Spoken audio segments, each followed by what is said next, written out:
This is Jordan Grace, and you're listening to the Social Suplex Podcast Network. BW, babe. This is One Nation Radio. You better get it right. Rich Latta, James Boyd came to give them life. The Blackest Wrestling Podcast has come to kick all ass and drop it 6 feet if they kicking trash. Word. Let me welcome y'all to something different. And if you dig it, man, you should let some friends listen. We be getting it in. This on the regular, dude. Ravish and flow, but this shit rude. See, James don't rap, so I had to break it down. The whole network, man, we coming for the crown. Raps in the columns, I keep them both covered. Making the beats too, so the listeners can bump it. Hit us with the rating, yeah, I'm saying it's a 5. Before you hit it, talk, bob your head side to side. It's One Nation Radio, and this is the beginning. It's Rich, and I'm here with James. It's time to listen to One Nation. We got to unleash the power of the pyramid. This is Mike Sempervive from WrestlingObserver.com. Check me out on Wrestling Observer Live every day. And also check out your boys, Rich and James, on One Nation Radio. This is Kenny Omega. We're listening to One Nation Radio. Check it out, guys. These guys know what's up. Big Kenny Omega fans, that's all that counts to me. Goodbye and good night. Bang. Ladies and gentlemen, welcome to this week's edition of One Nation Radio. I botched the initial first 3 minutes, and on the stream, when you watch this on Twitch, you'll be like, what the hell is going on? But, yeah, we're good now. Rich, what's going on, man? Chilling, man. Just gave him 3 minutes of fire audio that is gone forever unless you jump on the Twitch. But, yeah, I'm chilling, man. What's up with you? Not too much. Let's not act like we haven't already gone over the pleasant trees, but already we already did that. Let's just get straight to it. New Japan Pro Wrestling Strong Style Evolve was in town this weekend, yesterday, and we went. I showed up an hour late, so you have a better full experience of what was on the card, or representation of what was on the card. I thought it was a good show. But what were your thoughts? Thought it was a good show. By the end of the night, I was a little tired, but the second half of the show was way better than the first. They did have Matthews and Uemura in the beginning half of the show, but I was actually speaking with a friend of mine, and I didn't pay as close attention to it, but seemed like it was working pretty well. We were giving Kratos and Team Filthy the biz all night. TJP, we were giving him the biz. Thought Swerve looked like a superstar. He had the best match of the night with Blake Christian. White and Saban was pretty good in the main event. But yeah, like I thought it was solid, but there was like nothing like, drop your jaw. There was like no like go out of your way to see this. Maybe except Swerve and Blake Christian, I would say. But it was just a night of solid wrestling. I thought that the attendance left a little to be desired, but when you think about it, it was like, oh, okay, this is kind of like the level they're at. This is the amount of star power they have. And this is it was probably like a fair attendance number, I'd say. Okay, yeah, I thought it was a good show, and as you mentioned, like I think the last 3 or 4 matches all delivered to some extent. Like people know Filthy because of the F4W stuff, and also some of the stuff he's done with the openweight title. Like they had been building up the Connors match for a while, right? Like that didn't come out the blue. Like he's been ducking them for like at least like 2-3 weeks. And then from there you end up getting the Swerve match, as you mentioned. I thought it was the best match of the night. I thought Swerve, like the crowd loved Swerve. Yeah. The Jay Lethal match, they love Jay Lethal. That match is also very good. The Jay White match, they were hot for Jay White because they knew Jay White, and he was in there with Saban. They respect Saban, and they had a good match. This wasn't like the kind of Jay White performance that you've seen in North America if you saw him on Rampage versus Trent, but this is more representative of what Jay White does on a normal basis. And I thought the Carl Fredericks match was also very good. It's very physical. Like the last 4 or 5 matches were all physical. They were just chopping and clubbing the hell out of each other. Loud, I know it was an auditorium and nice acoustics, but like it still traveled well. You could feel it. You didn't just hear it. And I was impressed by a lot of the guys that were billed to be the top guys, or the people you came to see in those last 5 matches. I really was like, I had never seen Josh Alexander wrestle before. I see the hype. he can pretty much wrestle anywhere I watch. I wouldn't mind him being there anywhere I watch. So I understand why people are like, they treat him like he really is Kurt Angle. Yeah. So, anything else you want to go to in depth? Like I like Carl Fredericks, for example. Yeah, I like Fredericks. I like QT coming out. Oh yeah, that's right. That was a big part. That was a big thing. Like, he got like, huge heat. He got big heat. Huge reaction when he came out. Like probably the peak of the show to that point. So Swerve. It was funny because he had the factory and he was trying to recruit Fredericks, who famously comes from the dojo, and I thought it was just great. It was like, you come to a real dojo and learn and be successful, and he started talking about Shibata, and it was pretty funny. So, I'm always here for some QT. So, but I thought it was a good show. You guys should definitely check some of those out. You might see us on camera at some point. On y'all worst behavior as usual at indie shows. Oh yeah. Or not indie shows, but shows in general. Yeah, just, popping the crowd, never going over the line or anything. Popping the crowd. But, somebody got to start the chants. Somebody got to, Somebody got to get some chants off that no one picks up. Yeah. Like y'all, Josh was trying his damnedest to get this Carl Fredericks, Josh Smith. He was damn sure trying to get this Carl Fredericks chant off.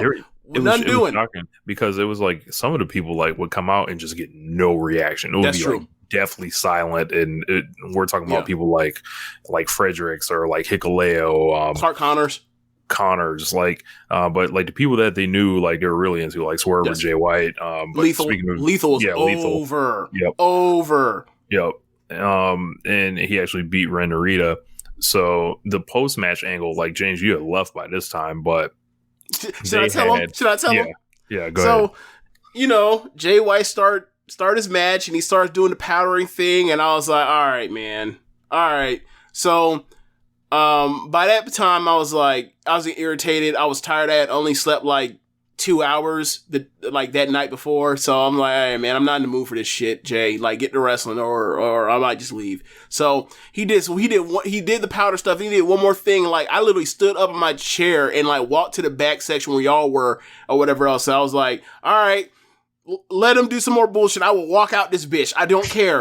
Like, I don't care. I'll watch it on tape later. Like, it's not that serious to me. Like, but anyway, like they continue their match, and then, it's a Jay White match. So like, and he's going to win. So it's like, all right, like the second I see him, like, I'm watching this match to the finish. Like, so the second I see, he catches Saban in the air and puts him in the Blade Runner position, I literally start walking towards the exit. Like, I walked off. I felt like Steph Curry or Dame Lillard, one of them niggas. Like I called my shot. I knew that shit was good. Like, got the 3 count. And like, by the time he was in that position before he even hit Chris Sabin to the mat, like I was walking off. I turned y'all, I waved by. And I'm keep walking, keep it moving. All of a sudden, that with 3 count goes through. I was like, yeah, I did that. I beat that traffic. So I don't know what the post match thing happened, but the time it happened, I was already on 275 on the way back. Yeah, man. It was like at first we thought like there was going to be like some type of like real thing. So he kind of starts where he's saying, since I've seen you guys last, a lot has changed in the Bullet Club, because obviously he's been being a fuck nigga and kicking people out the group and, trimming the fat, as he was saying. And there's all the drama with GOD, and eventually like everybody figures somebody's coming out, and we all kind of think something might go down, right? As far as like a surprise guest or something like that.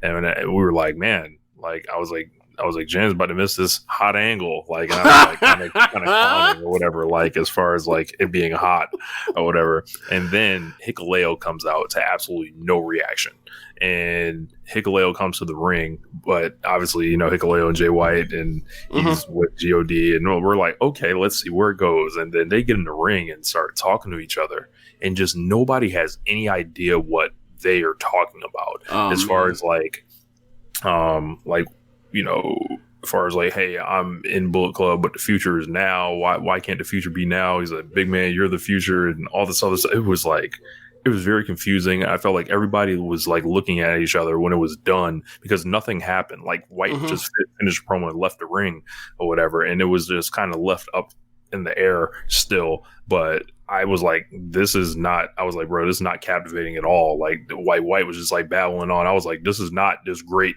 like. This great promo guy I was sold. Listen, like this is not this compelling person that I was sold to. I was like, what is this? Look, I think Jay White is a very good promo. I think the problem is or not a problem, that's not right. That's not a way to put it. But it's in the context of there's only X amount of people that are cutting promos in English in the promotion that he's in. And the people that are talking about how great a promo he is or that are watching it are English speakers. Like, we don't know, like, you know, so most you can go off of his vibes. And like, yes, he is a good promo. So like, the thing that stuck out to me was like when he showed up to AEW and you saw his, you know, his like 90-second, 60-second promo, and it's like, yeah, compared, like in Japan and in a vacuum, yes, he is a good promo. But once you throw in promo plus emotion plus charisma, and you compare that to a Eddie Kingston, a John Moxley, a CM Punk, you get my point. Like he does not stand out in that way. So I was like, that was an interesting note, and that's not that big of a deal because like he was only in there for one night. But if he ever comes back, it's like if he ever mix it up with somebody, that's one of the better promos in AEW. It might you know. It might show itself more than that little bit that I saw there when I was making that comparison. But like, yeah, like I'm assuming that was just like a cliffhanger for the next set of tapings for Strong. So, you know, whatever, like, either way, like if y'all watch Strong or whatever else, like the next, you know, 4 weeks, you're going to have 4 good episodes. So, fret not. When Strong started, I was trying to get into it, but it was caught up in too much stuff and never got around to it. And then, like, you know, New Year, New Me. It was straight empty arena. Yeah. Right. It was tough. Right. But, you know, you hear stuff about how, you know, Tom Lawler's entertaining and everything. And then, like, you know, New Year, New Me. I was like, all right, like, Eddie Kingston's on the first, like, show of the new year on Rivals. I'm going to get into it. And never got to it. And then, when we were doing that wrestling marathon in Orlando, like we watched 1 hour, and that was when they did the angle with you know Clark challenging for the openweight belt, and I was like, and it was so fun. I enjoyed it. It was a fun hour and a quick hour, and I was like, you know what, I'm in. So like I'm in on Strong from this point forward. So like yeah, I was glad that I ended up, you know, going, because at first I wasn't going until y'all told me like Lethal's going to be here, Jay White's going to be there, and then like Swerve's going to be there. Like, all right, fine, fuck, like same, yeah. If you want to keep throwing talented wrestlers at me, I guess I will go to your wrestling show, right? So, like, I was pretty interesting. I was glad I did. It was fun. Like Eddie Kingston, very over. All the AEW people that showed Kingston up and Garcia. were pretty over. Garcia and Kingston, they were kind of continuing their AEW angle, stuff. it seemed like, yeah. So there was a lot of stuff, like cool things to kind of look out for. So, and also, you know, they powerbombed him through the TV or through the they almost killed him like a week ago, 10 days ago, whatever it was. So yeah, right. Also, in other New Japan news, it looks like Jon Moxley versus Will Ospreay is official for April, I think 16th, whatever their show in Chicago is. I think it's called Riot, Chicago Riot, maybe. Windy City Riot. That's what it is. Yeah. So that's going to be a pretty great match. Both guys are doing great promos. I woke up this morning to Will Ospreay probably cutting the best promo I've ever heard him cut. Moxley, it was just like going through, and it was like, man, this is really impressive. And you just like, I see Will Ospreay. I'm always impressed by the stuff that he's adding, and I think he's the best wrestler in the world. And he's like, I just hope that he can, like, I hope the world opens up for him as much as anybody like that is doing it right now, like to go be the man. Like, you know, I know a lot of people want to see Jay White get back to New Japan. A lot of people want to see the imports. I want to see Will Ospreay like continue to add to his like his chance to really be the best guy Yeah, like add on to what he was doing in 18 and, you know, all the music forward, especially 18 and 19, when it's like, yo, he's wrestling at a breakneck pace. Yeah. Like, if he's going to max it out. Like, let's see it. Well, like, the funny part is, I said he's wrestling at a breakneck pace, and then, like, literally when the pace slowed down is when he actually did break his neck. Yeah, so, yeah, I you know, he was awesome those years. Like, one of the best, like, just anywhere, like, every week it seemed he had something, you know, crazy going on, and, like, that's one of the things that I, you know, me were talking about this off air. I don't know if that was today or yesterday, but, like, as this starts getting, you know, revved up again, like, there's some interesting stuff that already happening in Dallas for WrestleMania weekend, as far as the, you know, the indie shows before leading up to WrestleMania weekend.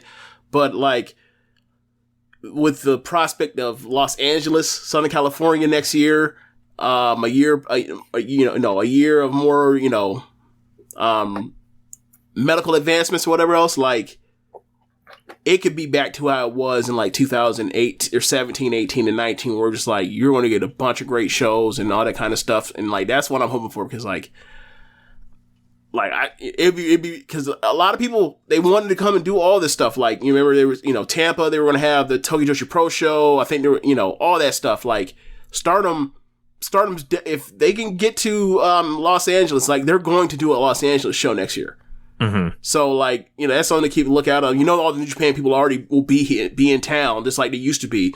Like, they're already doing that for Dallas. So, like, it could be, you know, especially with some of the top talent that don't really have a place right now for AEW, might be like a better fit for like Ring of Honor or whatever else. That's another thing. Like, the prospect of like, that's already happening. Like, that's like, yeah. We should probably talk about that too. Like, the Ring of Honor Supercard show, there's like 4 different matches announced. They just announced Jay Lethal and Lee Moriarty, so they are doing that thing that I was talking about. Like, hey, we might not necessarily put Lee Moriarty out there as, like, you know, third from the top on Revolution, right? But we'll put him on Ring of Honor, and then, you know, whatever. And then Jay Lethal, who was, you know, loyal to Ring of Honor to the end until it was time for him to get out of there. And then he was like, will you come back for the final show? No, you're now going back to Ring of Honor again. Yep. You will forever be Ring of Honor. Yes. Chisel on his tombstone.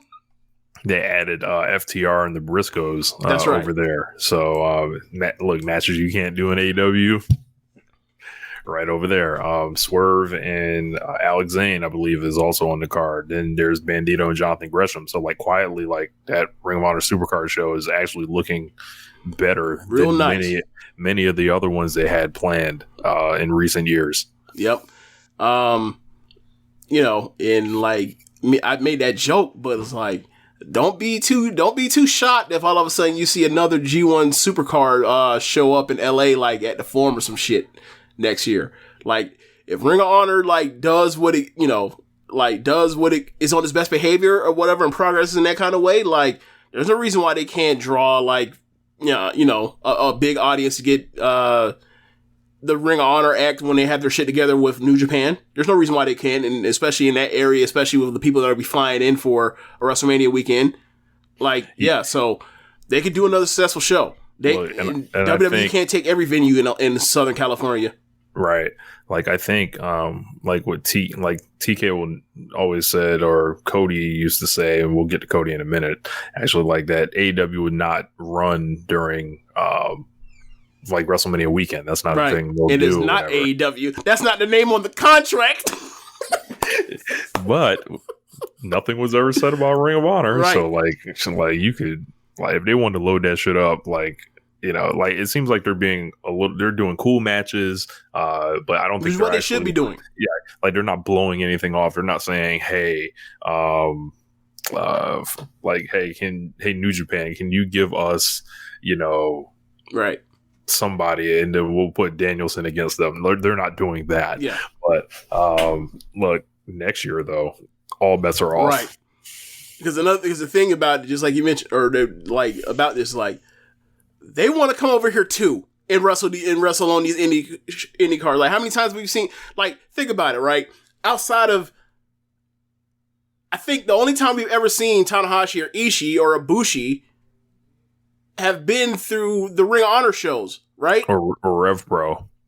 Oh, that's right. But my point is like, without WrestleMania weekend, we would not have seen, or WrestleMania week, we would not have seen some of the greatest wrestlers of all time show up or whatever else. Is like, why the fuck else would they be here? Mm-hmm. You know, like, I mean, obviously now we had this new thing with like Minoru Suzuki is like he may as well get a residence here at this point. He's supposed to prop up the indie scene, the mid-major indie scene, all on his shoulders, all his what mid-50s shoulders. Whoever does his marketing, like every graphic that has him on it with somebody else always looks fucking phenomenal. Like it's like Suzuki, and then it's like him with the face, and then like the other person. It's like whoever does his artwork and his marketing is a fucking genius, because it always looks like super A-level thing, and it's like you're gonna get slap Suzuki in like him not really doing much or whatever, unless it's like time to turn it on. Yeah, like, but like he'll bring the Suzuki to everyone, like, and it's so funny, like the myriad of people he gets booked against. Like he'll get booked against everyone from Bryan Danielson to Effie. Like it's so funny, bruh. Moxley too. Think about it like this, right? Dickinson is no, not Dickinson. Dickinson's with Ishii. Who else has a somebody has a match with Cross. That's right, Cross. That's right. There's there's one other person too that I'm forgetting.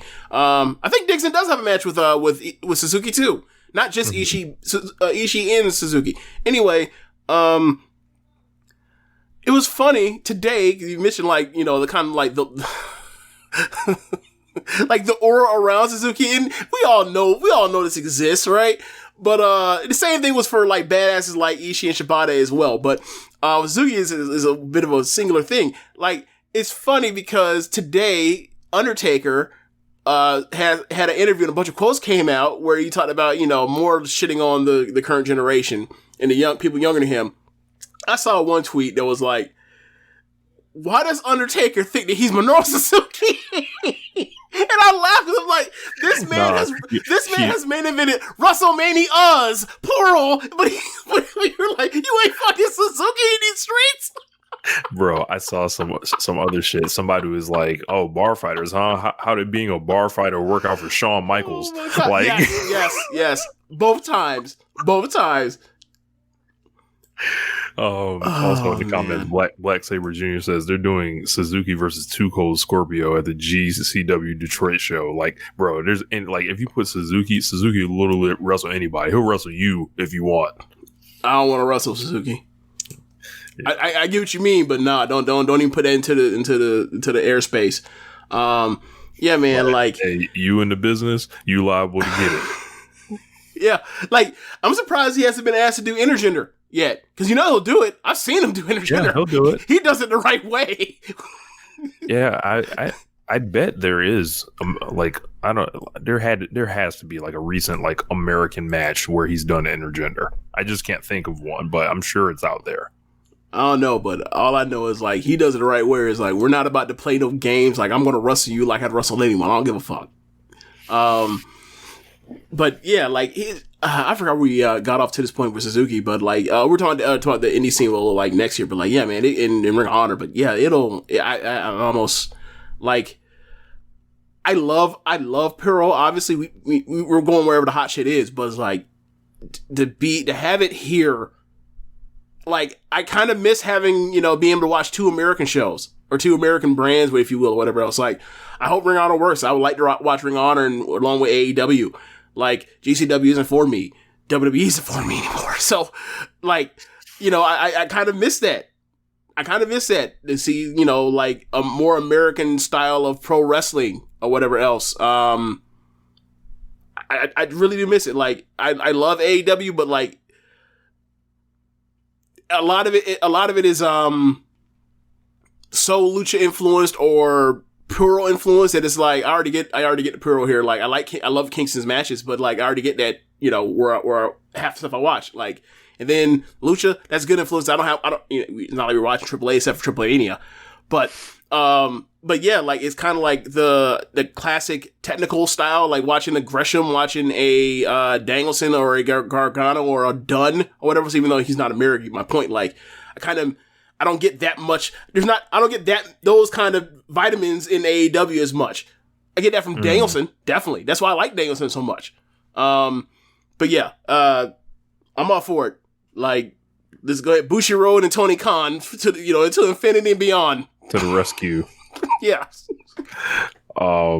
So Cody Rhodes, I guess it's time to, like the news is broke that he has officially signed the contract. He's been signed for a couple weeks.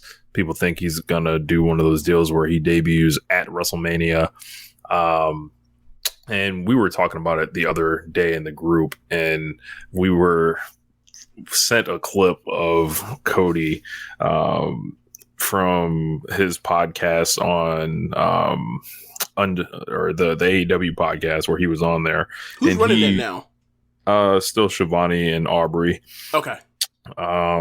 And I've got the audio here. I'm gonna play it and just have you guys get like a grand laugh out of this whole thing. It's just comedy compared to what actually is going on now. So here it is. Vice president of All Elite Wrestling. I told Tony this until I die. Mm-hmm. This is where this is the end of my. You don't really have another option. That I can't necessarily go back. The others can change. I really can't. And I'll run it one more time. And then I would love to parlay. I want to stay the executive vice president of All Elite Wrestling. I told Tony this until I die. Mm-hmm. This is where this is the end of my. You don't really have another option. That I can't necessarily go back. The others can change. I really can't. And so James, apparently, like this guy, and I'm just gonna open up the pack on this, right? Like I was saying in the group chat, I'm 100% happy that he left AEW. I've been calling for it.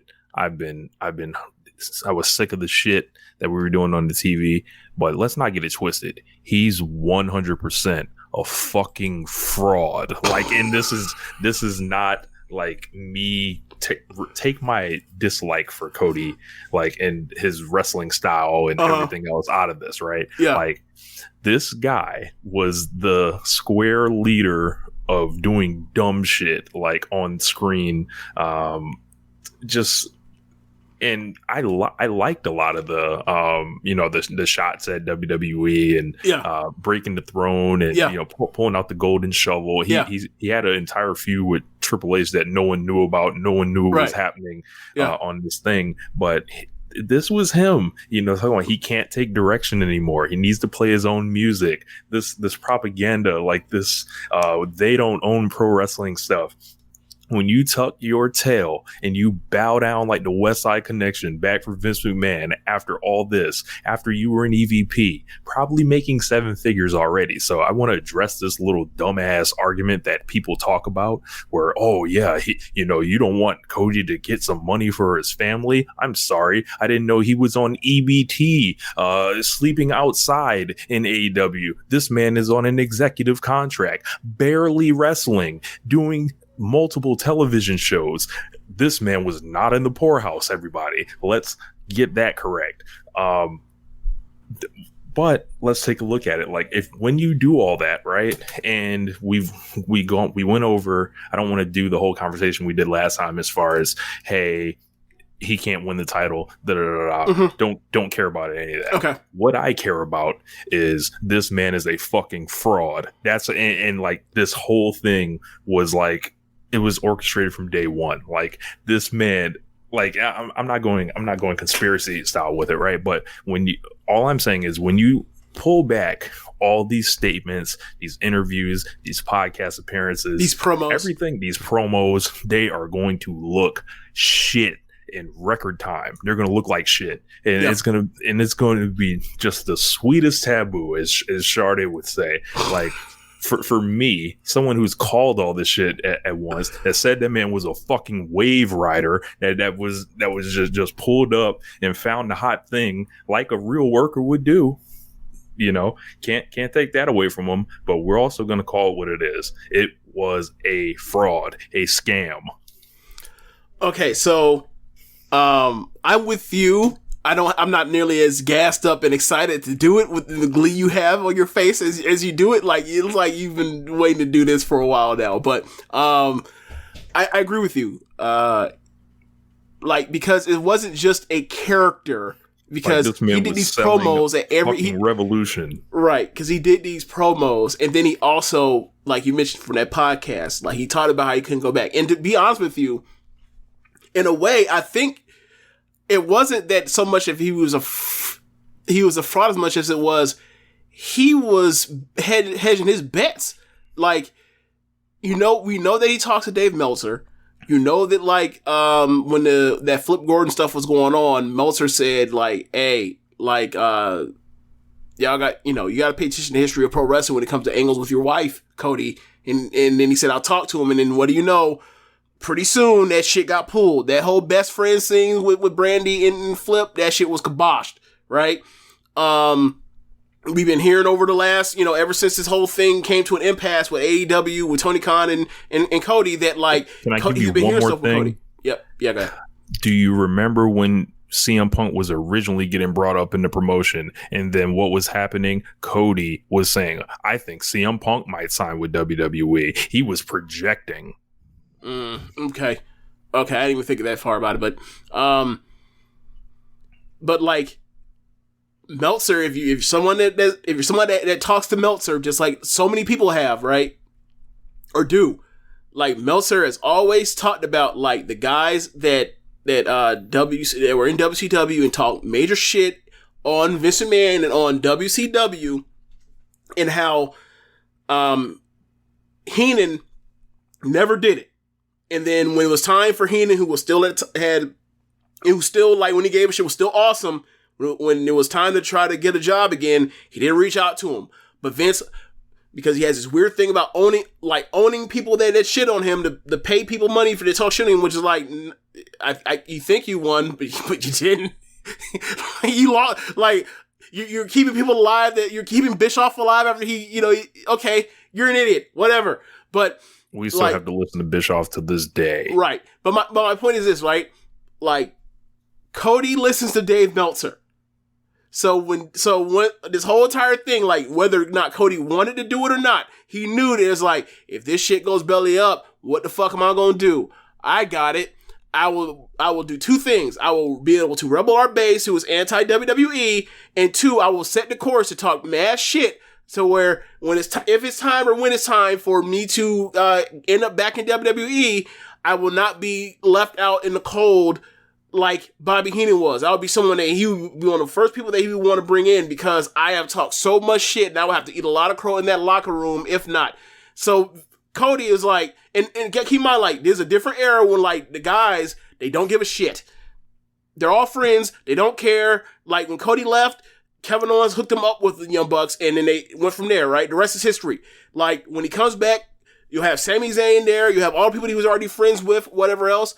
And they're not going to have some hang up because, one, that was Vince's interpromotional battle, not theirs. They don't care, right? There is no Undertaker doing the Wrestler Court or Bradshaw or Mark Henry that wants to beat up motherfuckers they think they're at the gate. Or not Mark Henry. I forgot what it was. The guy named first. Oh, the Radicals. The Radicals, when the Radicals showed up. So yes, like, this was also him hedging his bets this whole time. Like, this was actually not only is he a fraud, he's also pretty smart with this, because he was playing this course where if this shit doesn't work out, or if I'm in a situation where, like, I don't want to be in, I can get myself and parachute back to WWE in a nice little position, and it seemed to have worked out for him.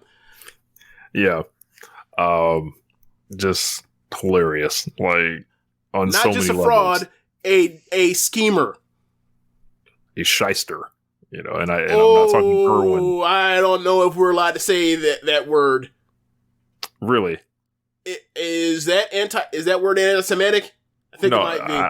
I don't know if you knew that. I'm just. I definitely did not. Yeah, I was referring to. We apologize. We're just going to delete that from our vocabulary going forward. I think that's where that comes from. So Gotcha. And look, yeah. and knowing Vince McMahon and his history of naming characters, it could be. Yeah. So, definitely, but this Cody thing is, it's hilarious. And if the best thing they can do is, like, I'm not really worried about what they're going to do with him creatively. Like, eventually they'll fuck it up. So, like, whatever. Look, happy. I can't wait. Right. Like, I can't wait to celebrate. And that's why I'm saying, like, this has to be a whole thing where he had these contingencies in play, because, like, if he goes back to WWE, he knows that they're going to fuck it up, because that's the reason why he left. They made him be, code dust for like a year. Like, how long was he code dust for until he finally said, I can't take no more? Like a year and a half. Yeah. So,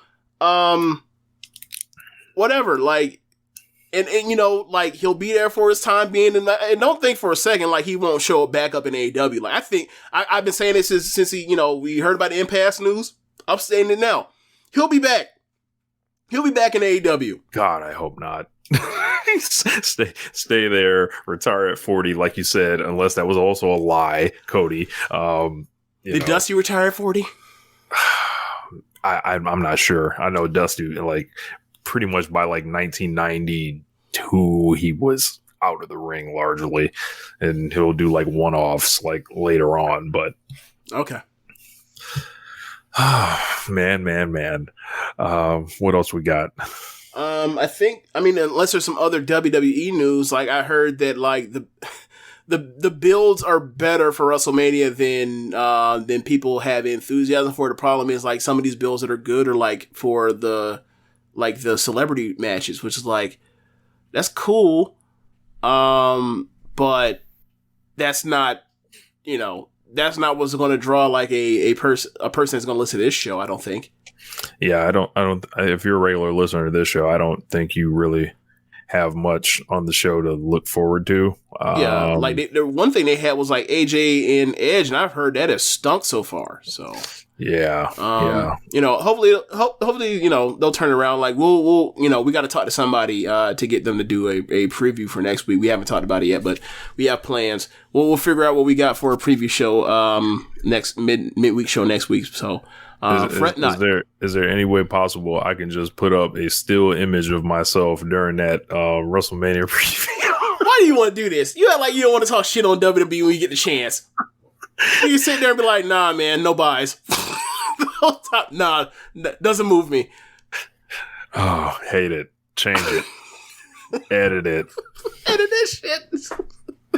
Oh man. So AEW had there was a DDT 25th anniversary show over the weekend.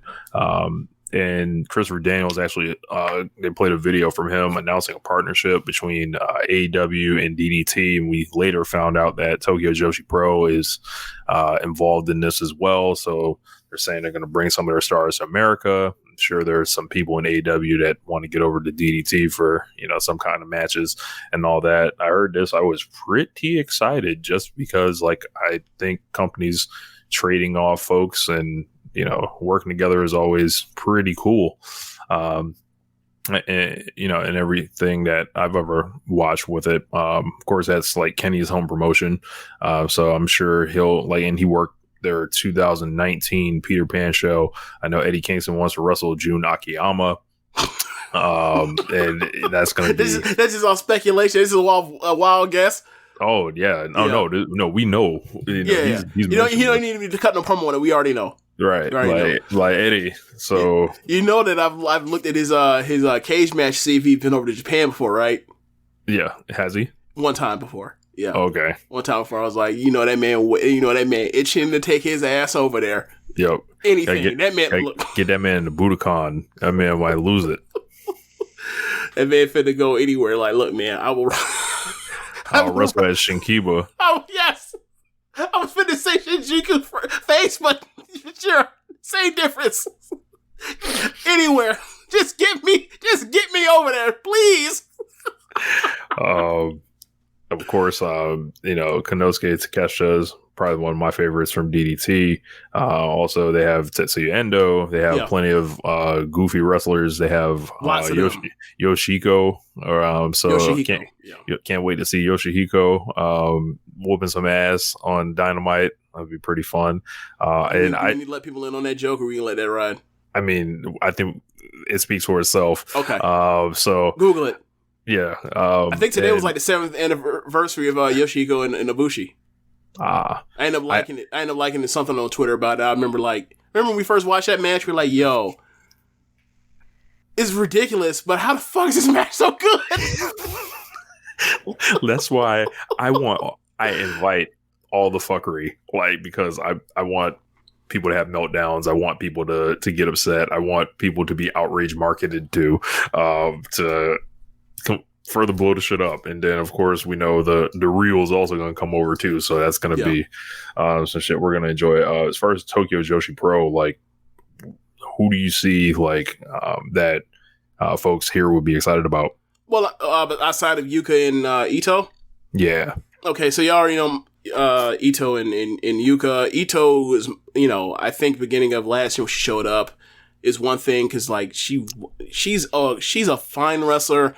Obviously, you got to deal with the differences of language in the ring. You got to deal with the difference of approach in the ring, and trained match versus untrained match, and blah blah blah. You get my point. But as far as just pure work rate, Shoko, y'all know Shoko Nakajima as well. That's 3 of their top 6 wrestlers in Tokyo Joshi Pro. Their best wrestler is Miyu Yamashita. And I thought for what AEW seemed to be going for by picking out Shoko and, someone like Riho and Shida and the rest of the Jojis they've had here and be, mainstays or anchors or people they've showcased, I thought that maybe Miyu isn't really, she's more of a sports type. She fits more in the mold of somebody that would be in Stardom than Tokyo Joshi Pro. She's great. She has awesome matches. She'll kick your fucking skull off of your neck. But it didn't seem as far as charisma and the kind of the, I don't say magical girl, but the adorableness, she's not that, she has the comedic chops for that kind of stuff. But as far as just her personality is it's going to come off the page Yuka.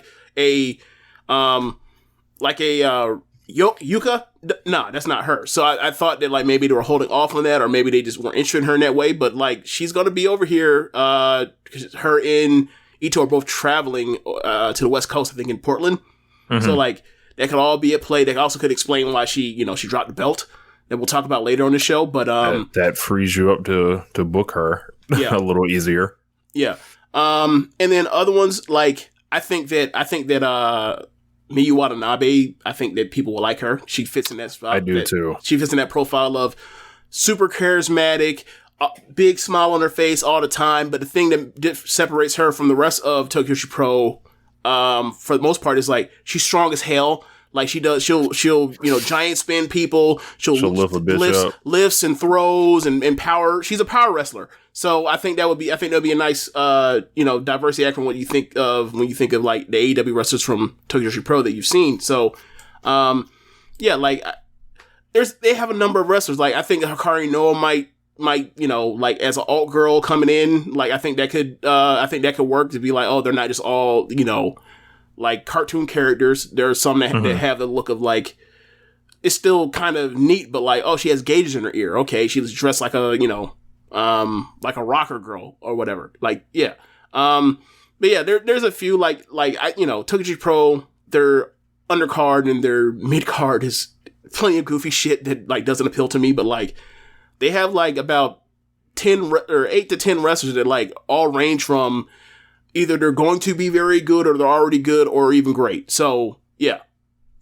Got to send Orange Cassidy over to DDT. Yep. I feel like John Silver. Yes, would probably run wild. Danhausen. Yeah, you can speak to that more than me. I just know he does the goofy comedy stuff. He'll be right in place with the dudes that wrestle in thongs and teabag each other in DDT. It fits right in place. I don't I was so Maya Yuki from Ice Ribbon ends up in DDT. because they have like 1 or 2 women's matches on their cards.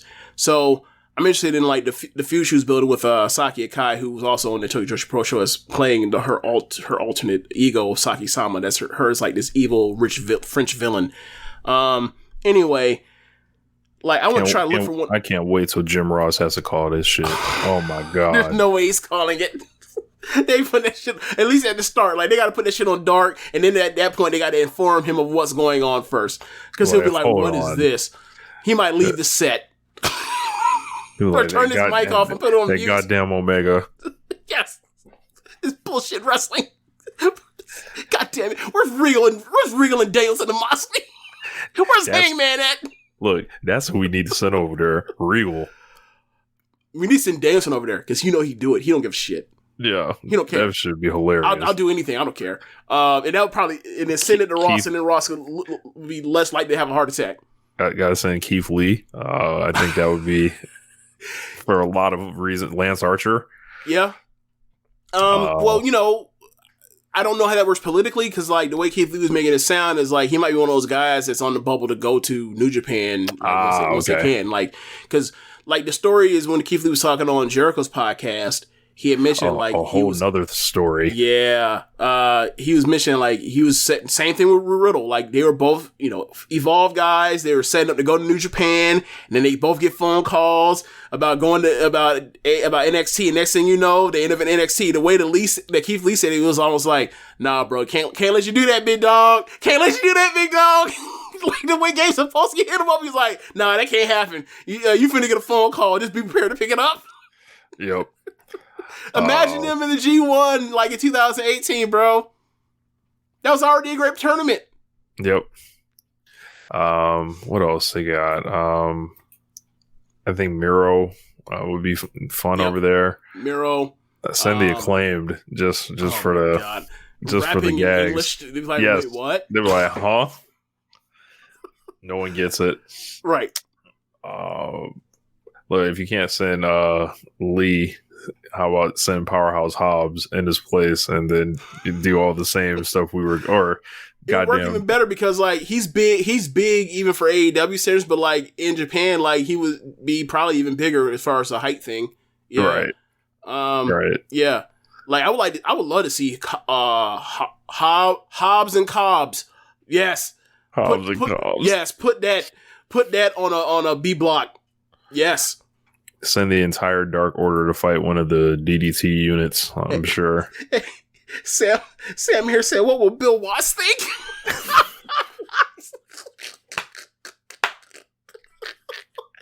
He will put him in the grave. That's what will happen. What is this bullshit? Bill Watts will want to kick him out of the business. Yes. He's firing people for losing bar fights.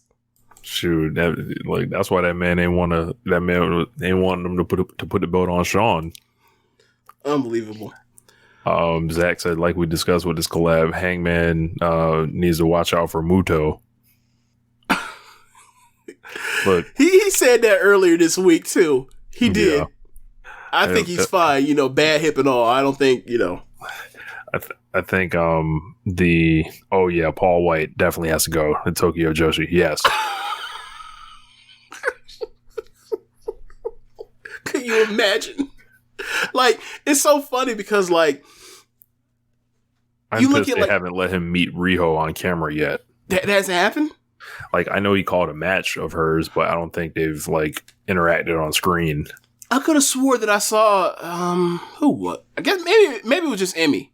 Maybe it was Emi Sakura who, like, backstage he was doing the Choco Pro stuff. No, it was May. It was May Saruga. That's who it was. Yep. That's who it was. They were doing the Janken tournament.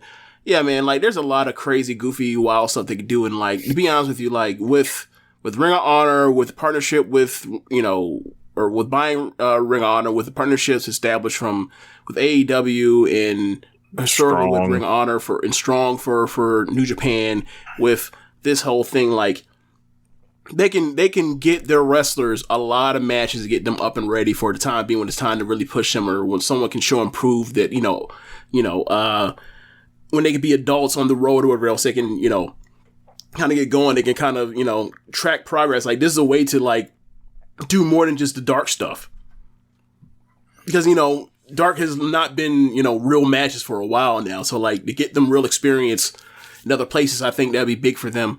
And then like on the they're gonna have a lot of good matches. Like this turned out better than I thought it was gonna be. Like I thought when NXT was gonna be done, I was like, man, this shit sucks. Like where is there gonna be like another Match Factory place? Like it could just be Ring of Honor again. Like because the motherfucker on AEW is gonna run Ring of Honor. Like if they've answered a lot of questions a lot better than I thought it was when he first bought it, because I was like, wait, what? Why? Now it's like, okay, I see what's happening now. It makes it like in theory they're doing the best thing we thought was possible, which is always nice. Yep. Whether you're missing the key ingredient for Grandma's lasagna recipe, need a new roll of paper towels, or in the mood for some late night food, you could have it all delivered straight to your door with new Grubhub goods. From extras to essentials, Grubhub can now deliver all of your go-to convenience items all day long. Plus, it's fast and easy. Order Grubhub goods today on the app or online. So we had a lot of stuff happen in AEW this week. We had Dynamite, we had Rampage. I actually didn't catch Rampage. I fell asleep Friday night and I missed the whole show. But as far as Dynamite goes, we opened up and it was a 6-man tag in the ring start. So we had Hangman and the Jurassic Express against Cole, Fish, and O'Reilly. I couldn't think of his name for a second. But yeah, man, I thought it was a solid show overall. They were in San Antonio. This 6-man ruled to open. I was really happy watching that, and it was they did some really cool spots as far as like that triple moonsault deal. I thought everyone was just kind of in the right place. It was sort of a when I think of trios matches in AEW, this just is another great one. Right. I believe there was a spot, or maybe I'm like confusing the triple threat tag match from Revolution, but like there's a spot where like they were going for a demolition device, and somehow the person that was on top of Luchasaurus' shoulders got out of the way, and then like Cole like takes him out with an anti-air super kick. Like it was awesome. Like it was just awesome. Like you went out there and like you thought you were gonna have a really cool, crisp match. It was an easy breezy 4-star match. I thought it was great opener. Yeah, man. What else do we have on this show? After that, Keith Lee and Team Taz are backstage. They announced Keith Lee was going to face Caster. Stark told Lee not to show up, attacked him. Stark said if Lee showed up again, the same thing would happen. Then we got Chris Statlander kind of taking off her alien makeup, and she took off like a quarter of her face being painted, so now it's like an eighth of her face. So it's like, okay. All right. Progression, So after that, Regal came out on commentary, and then his reaction to Danhausen was, man with the mask, who's the demon waif? Yes! I forgot what the response was, but his retort was like, it left me like just in chuckles. I don't know if you have it or whatever, but like he was like, "What is it?" And he got the answer from Excalibur, and he was like, "Oh, okay." Like I like how they asked Excalibur to explain the goofy shit that's on the screen, and then like he just responds like it's like normal, and then like the other was like, "I guess I just gotta accept that. I guess you don't realize that this is fucking ridiculous." Okay, fine. So we had John Moxley and Bryan Danielson taking on Taylor and Wheeler Yuta, and this was very enjoyable. Yeah. Wheeler Yuta, I thought, they gave him tons. This was the make Wheeler Yuta a star match, or try to get him up and running, and try to get his graphic pretty soon or whatever. But yeah, Chuck Taylor looked good in there, and Yuta, I think It's amazing because this is like what I think they try to do in WWE sometimes, which is elevate somebody in defeat. While beating them, yep. But they have varying results, to say it nicely. Yeah, they rarely like follow through in the way where it's like, okay, we're gonna highlight this person, but like they highlight them by giving them offense how to highlight them. They don't highlight them by like showing their toughness or their heart or their ability to fight from underneath back to their feet. Like this is very much a star versus a young lion match that we've seen.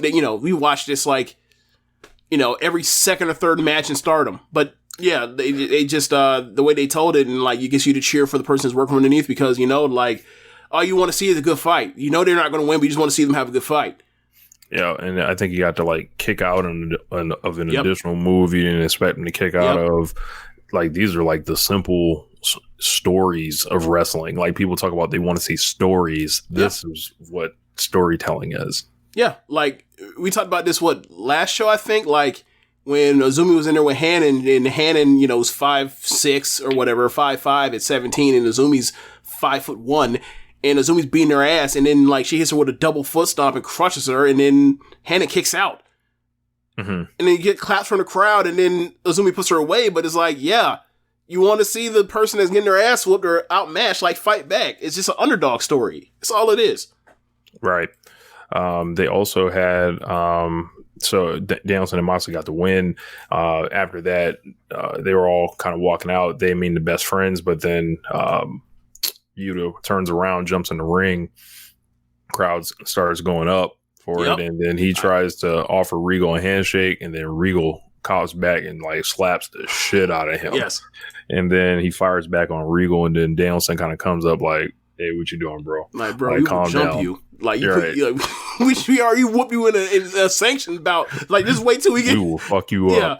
Like, look, bro, it ain't just me. It's also Moxley. You see what Moxley does in unsanctioned matches? Yeah.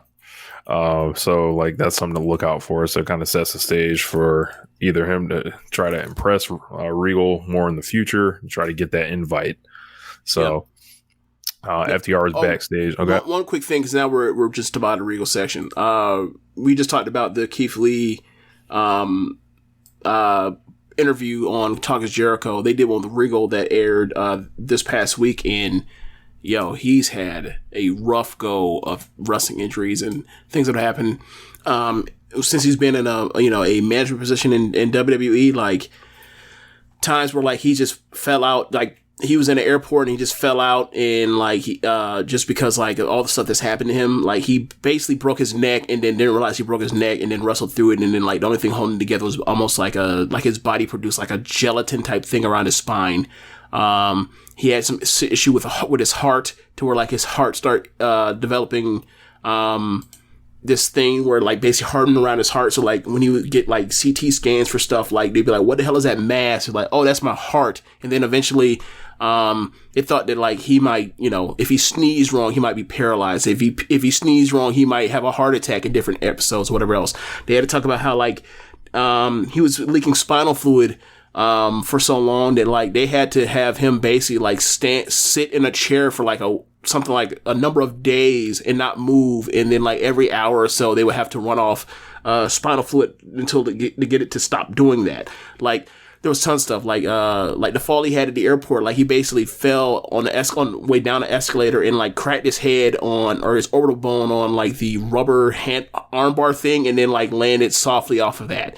And like he talked about how, his job more or less was to basically be like a do anything at any time, fill the gap type of role in NXT and everything. And like how he, when it was time to do the North American tournament, how it basically was just him, because he goes and watches everything and goes everywhere to watch everything. Like he knew the guys, he keeps relationship with everybody. There's like no place where there's wrestling where he doesn't have some type of connect. And he talked about how like, basically like he brought in the tears, talking about how like, he asked all of his countrymen to come and, to look out for him to try to get this tournament together. And they all showed up, suited and booted to go for this shit. And you think about how awesome that those tournaments were, and everything. And he went to tears about like, they did this for me and I appreciate everything. And like talking about how like almost all this stuff is just based off of like, I just love wrestling. I just want to, try to make people that care about this as much as I do be able to put on good shows for the fans, whatever else. And he talked about how like he hates the term mark and like they're not their customers, they're fans. Don't disrespect people like that. Like, and you see like, and then over time now you hear more and more about like the influence he's had on all these people, and you're like, that's why people have always talked about Regal in that kind of regard. Like, he's just a good dude. So, like, to hear the kind of go he's had of it, and then he had that, the promo from a week ago where he talked about how, like, he's not long for his life. It's like, that shit's a shoot. Like, he's had, like, some crazy health stuff. So, like, I'm glad to see, I've always had a soft spot from the NXT run. So, like, I'm really glad that, like, he's back on TV and he's with his guys. And they're gonna, like, try to turn that shit that, the real stuff of what he was doing behind the scenes, like, or the front, like, trying to start, like, this Danielson Moxley goon type of thing where he's, like, gifted youngsters and, the guys that quote unquote wrestle the right way, he's going to try to, shepherd them or whatever. Like, I think this all is, like, coming full circle is really cool. Like, it's, the story is real and also a kayfabe. Yeah, there's going to be a part 2 of his interview with Jericho too. So, like, this first thing, it was like, bro, when he was describing all that stuff, I was like, so, like, he could have just said, yeah, I jumped off a cliff and got the same results. Yes. Like, that's what I was thinking listening to it. Yeah, like, it was wild. Like, I mean, I didn't even mention all the stuff that I'm just basically the stuff I still remember. But it was just like, all this stuff for wrestling. And then, they start talking about, like, they start talking about Masao, and he's like, yeah, that could have been me. It could have been me with internal decapitation, and, like, that's crazy. And then he's like, he basically, like, did the whole thing that, like, Meltzer did in 2019 when Ibushi and Naito were out here dropping each other on aprons on their necks and heads, and it was like, I'm telling you, don't do that shit. Like, he's basically like, Hove did that, so hopefully you don't got to go through that. He's like, this is the cost of that. So it was a really good listen for anybody that wants to, find more time to listen to wrestling content. I would seek that out. So after you listen to One Nation Radio, and then after you listen to it again, then check that out, because we definitely need your 2 downloads each. That's how we scamming the game. Yes. Okay. That's how we gotta tell people, hey, we got the numbers. Y'all need to break us off some. Yeah. As soon as we find out how many plays, what constitutes a play in Spotify. Once we get the data, we're gonna get the data that the Joe Budden can get. But correct. That's what we're going for. So FTR was backstage. Cass said he fired Tully because of their lack of focus, or his lack of focus, or their lack of focus. The Bucks walked up to them and mocked them, told them, how's it always, no matter what happens, they don't care if, they're going to get the best there is to manage them. They'll always be the second best tag team in AEW. Apparently there was like another debate that broke out on Twitter. I think there was like some high profile account was like running like, who do you think is a better tag team, FTR and the Bucks? And I believe FTR was winning the vote. It was like 67-33. And then like a bunch of like, people that obviously feel differently about it started amplifying it. And then I don't know if the results changed, but everyone started running their own polls. And then there was like a bunch of conversation. And then I jumped in with one tweet about that. I was like, bro, FTR and the Young Bucks, they have all the same common opponents now, and the Young Bucks have better matches with all of them. Why are we still doing this? In bigger programs. Yeah. So, I don't even know why it's a FTR versus Young Bucks thing. Since when the fuck has FTR been better than Lucha Bros? Why do I feel like I say this like every 3 weeks, Rich? Bro, it's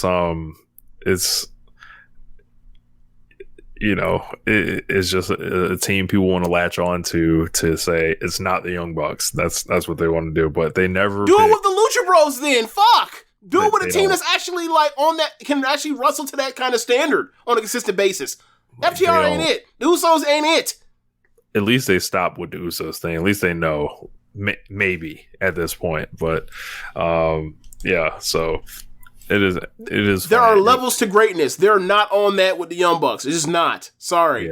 Yeah. Like, I'll say this. Like, if you think, like I feel like if, like, we saw what FTR got to do against the Bucks' best opponents, right? Like maybe the Lucha Brothers, if you want to say that. Mm-hmm. What do you think the Bucks would have done with Gargano and Ciampa? I'm waiting to find out. What the fuck you mean? Like, Johnny Gargano ain't showed up yet. Remember, like, I keep in the back of my mind, I'm keep thinking, like, they added time to the clock for Ciampa's deal. Like, they're getting up to the main roster now. Like, if his deal was signed around the same time as Gargano's was or whatever else, like, Gargano might just be waiting out this shit to get DIY pop back off. And once it does, send them straight to Lucha Bros, send them straight to the Young Bucks. If and when they get to the FTR, fine. I've already seen those matches. I want to see like FTR versus I want to see DIY versus like O'Reilly Red Dragon and all the other teams. Like, we'll get to that rematch shit from NXT when we get to it. Like, that's one thing Tony Khan hasn't really done much of, is like the NXT big matches that you've seen historically or on Takers or whatever else. They haven't, like, between all the former NXTers alumni, they haven't gone to any of those yet. So like if you do put that shit on a Rampage or whatever else, do not put that shit on unless you got a great killer story or whatever else. Like, put that shit on whenever you put it on. But like, yeah, Gargano and Ciampa versus the Jacksons, sign me up. Yeah. Penta and Phoenix, sign me up. Yeah, man. I don't know, man. Like, I think people just gotta, they gotta, like, they was acting up during the award voting for One Nation Radio. I re-listened back to our 10 best match of the year segment from like the last like 2 or 3 years, like the other day. And it was like, man, I keep hearing the Bucks. I keep hearing the Bucks. Like, it was just, So we were talking about you going through 2019 on our awards. We didn't mention this during the Cody section, but yeah, like, man, doesn't that look fun? In our 2019 awards for AEW Wrestler of the Year, the voters voted Cody as number 1, and then like in the audio, you can hear me just dismiss it as like, that's bullshit. Like, y'all know y'all doing some fraud shit, funny fraud, whatever. Y'all doing some ridiculous shit. Then I explained my case for why it's Jericho. And then, a couple months later, Jericho wins Flair Thez for all of wrestling, not just AEW, by a fucking landslide. Which basically, and then like you look at it since then, and you look at our voting for One Nation Radio, AEW Wrestler of the Year, and then you look at Flair Thez, whatever else, and like Cody's nowhere to be fucking found since then. And like, you look back at it and like, y'all was caught up in some shit. I don't know what it was, but like, you look back at it and like, it looks as ridiculous when we gave Russell Westbrook like MVP in 2017 for winning 43 games or 45 games, whatever the fuck it was. Like, and then being like 16, got fucking smoked and swept out the playoffs. Like, look, man. So basically, like, Cody Rhodes trick y'all, man. Yeah, like that's what we trying to say. Y'all. Like, y'all fell for it that one time, and then y'all realized y'all like, we're never doing it again. Never again. Like, we're never giving Dirk an MVP again. We're never giving Cody Flair Thez again. Like at the time I was like, bro, this is wrong. We're going to be proved in time that we were right. I feel like we were proved in time that we were right.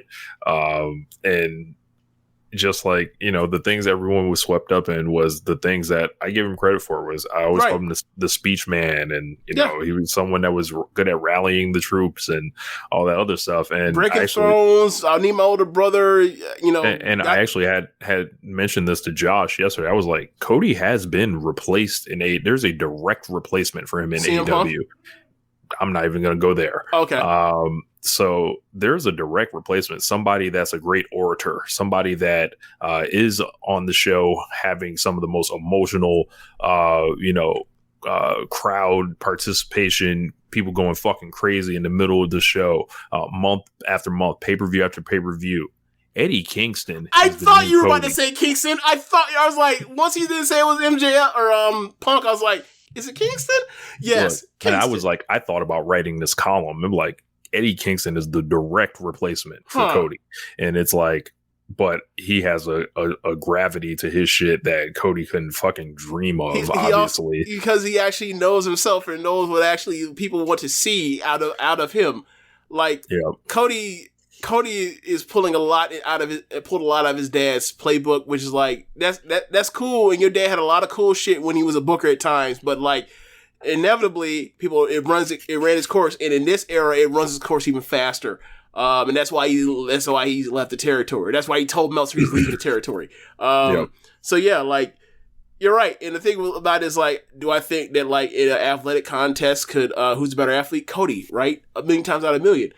But, like, it's not about, like Jericho says, and sometimes I roll my eyes, like, it's not about the moves, man. Like, he gets it. Like, he has a character. He interests you in wanting to see people beat each other up, and his version of beating people up is basically 90s pyro. So he throws suplexes, he throws strikes, and people love him. Right. And he sells, and he's a great seller. So when he gets hit with stuff, it looks like he's devastated or whatever else. And like his matches are easier and more basic when you rewatch him. For someone like that wants to watch like match of the year, I think like, 5-10 years from now, when we go through some of these matches with Kingston, you're gonna go back and compare it to like, if you're gonna go compare it to like an Ospreay match or an Azumi match, good fucking luck. But you're gonna have to. He's one of those people that are going to be like, you have to look at him in his time, contextualize him in his time, and like in the programs he had to build up to get the crowd invested in that way. Like, he is in that way where it's like, it's not about the moves, it's not about, maybe it's about the stars, but it's definitely about like the emotional investment into matches. He's as good as anyone going right now. And you keep in mind, like, me, Rich, I am not exactly the most, most. It's been a conversion. I feel like it has been going on. It's not a conversion, but my point is, like, the work is the work, and like, it doesn't matter if he looks like a jobber. Like, it doesn't matter if they've beaten him like a drum. Like, the thing for me was always like, if he is at this level and he keeps cutting these promos like this, why are they beating him like a drum? Well, now they're not. So whatever, they've rectified my one issue with him. But yeah, like, the whole point is, like, get you into the building, or draw you to the building with emotion, and now, he's as good as anyone right now. Yeah, JML pointed out, and this actually goes in further to my point, like, how ironic was Eddie's first match in AEW was against Cody. Yeah. So, man, that might be a column. That might be a column, but, yeah, it is a column. I've got, like, I don't know. We'll see. Maybe...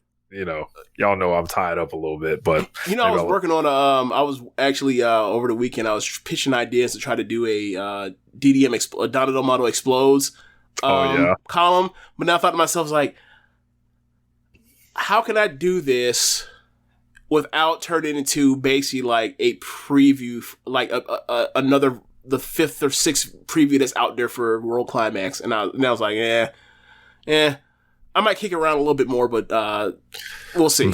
I'm sure you'll have plenty of opportunity to explore Julia and Shuri throughout this year. Yeah, good point.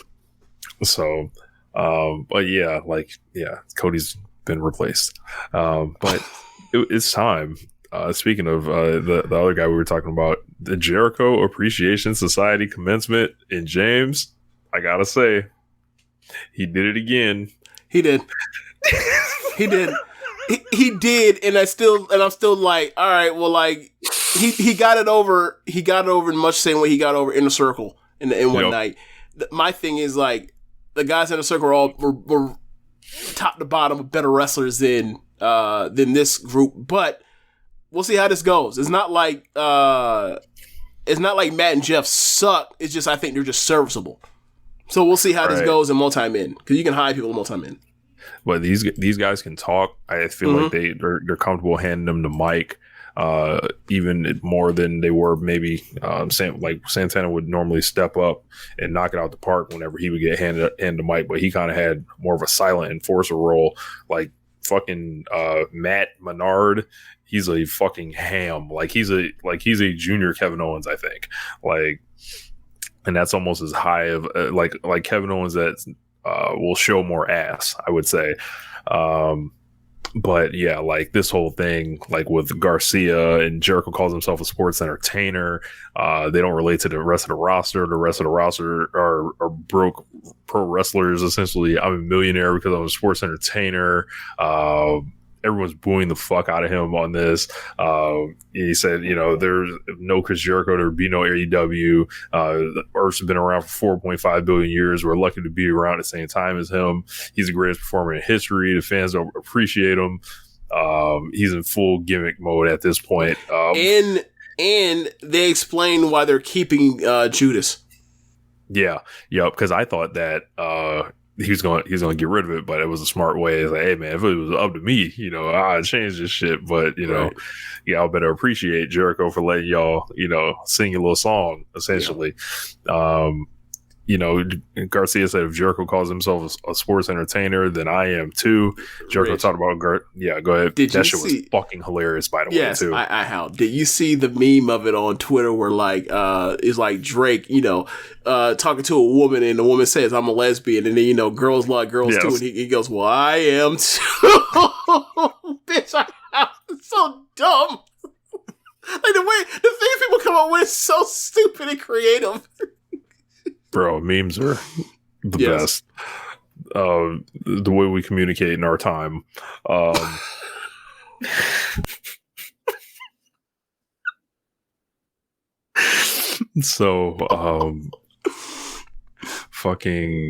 He mentions that he did a donation on January 6th, and then everyone kind of tightened their butt cheeks when he said January 6th, and then he said 2019. I was like, whew. And then he said he donated towards it. And I remember hearing that story about the Buffalo Boys or whatever, and apparently Garcia was one of those guys. He said we're going to use our real names, Matt Menard, Cool Hand, Angelo Parker, Jake Hager, Daniel Garcia, and Chris Jericho. Like, you fucking hell. Because it's like, you asshole. You've had your dad Terrence Irvine on TV before on this same exact program. Your dad wasn't Ted Jericho, you jackass. Bro. He's so good. He's the best. He's what an idiot. Said Jericho Hager's the hand of the king. He said we are the JAS and we beat up pro wrestlers. Bitch, I was hollering. We beat up pro wrestlers. Like, what else can you say, man? Like look me in the eye. Like, Chris Jericho, it will not look. He won't miss. He does not miss. It was fun. It was really fun. The TNT title, Deeb and Sheeta were addressing each other in a pre-tape. Very heated. Can't wait for that to pop back off. I saw today that Sheeta's already back. Yes, eating pizza in America. Bro, so the miles this woman has racked up in this last week or Jesus. Yeah, or 2 weeks. Just spend a day on the plane and go to sleep. Pop you a Xan and wake up. Can you imagine doing that? Okay, Drake. Can you imagine doing that in the days when there was no Wi-Fi on board? Oh hell man, no. That would have. Oh my god, that would have sucked. Imagine you was doing it in 2017. Oh my god, that's horrendous. Yeah. The Wi-Fi advances have to be crucial. I need to hit up Swerve. I know he went to England recently, but I know Japan's a whole nother monster. Yeah. I'm like, man, how do y'all do it? Do y'all just watch a movie on the plane? You just you got to get a plane where you can lay down in that bitch. What's the deal with that? Because bro, I much like you, I'm sure. I want to go to Japan one day and watch wrestling, but bro, I am dreading that flight. Because it's hold on, man, I can't lay down or nothing. I'm just gonna have to sit. The seats are more comfortable. Because those long distance flights are more comfortable. How much more comfortable? I don't know. And given that there's so much time, and then from here, you're getting a connecting flight, right? You're connecting to either to Atlanta or to LA to then get over there from here. But yeah, you've seen I've already looked through Twisted, but yeah, those seats are much better than normal commercial flights where it's 3-2 a row or whatever else. But still it still can't be exactly the most comfortable in the world when you're trying to sleep in turbulence and a loud ass plane regardless. So yeah.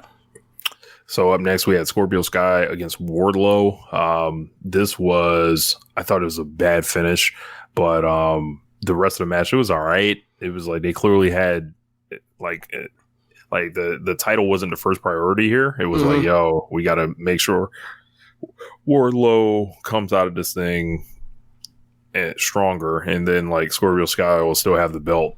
So I think they've got a lot of work to do with Scorpio Sky as far as nobody believes him. Right. believes in him in that way. Yeah. It's like the belt is at a level with him right now, like where you're looking around and you're like, there's like, I think, you know, how even when Sammy had it, everyone was always trying to get that bitch off him and give it to somebody else. I think it's going to be even worse for Scorpio Sky.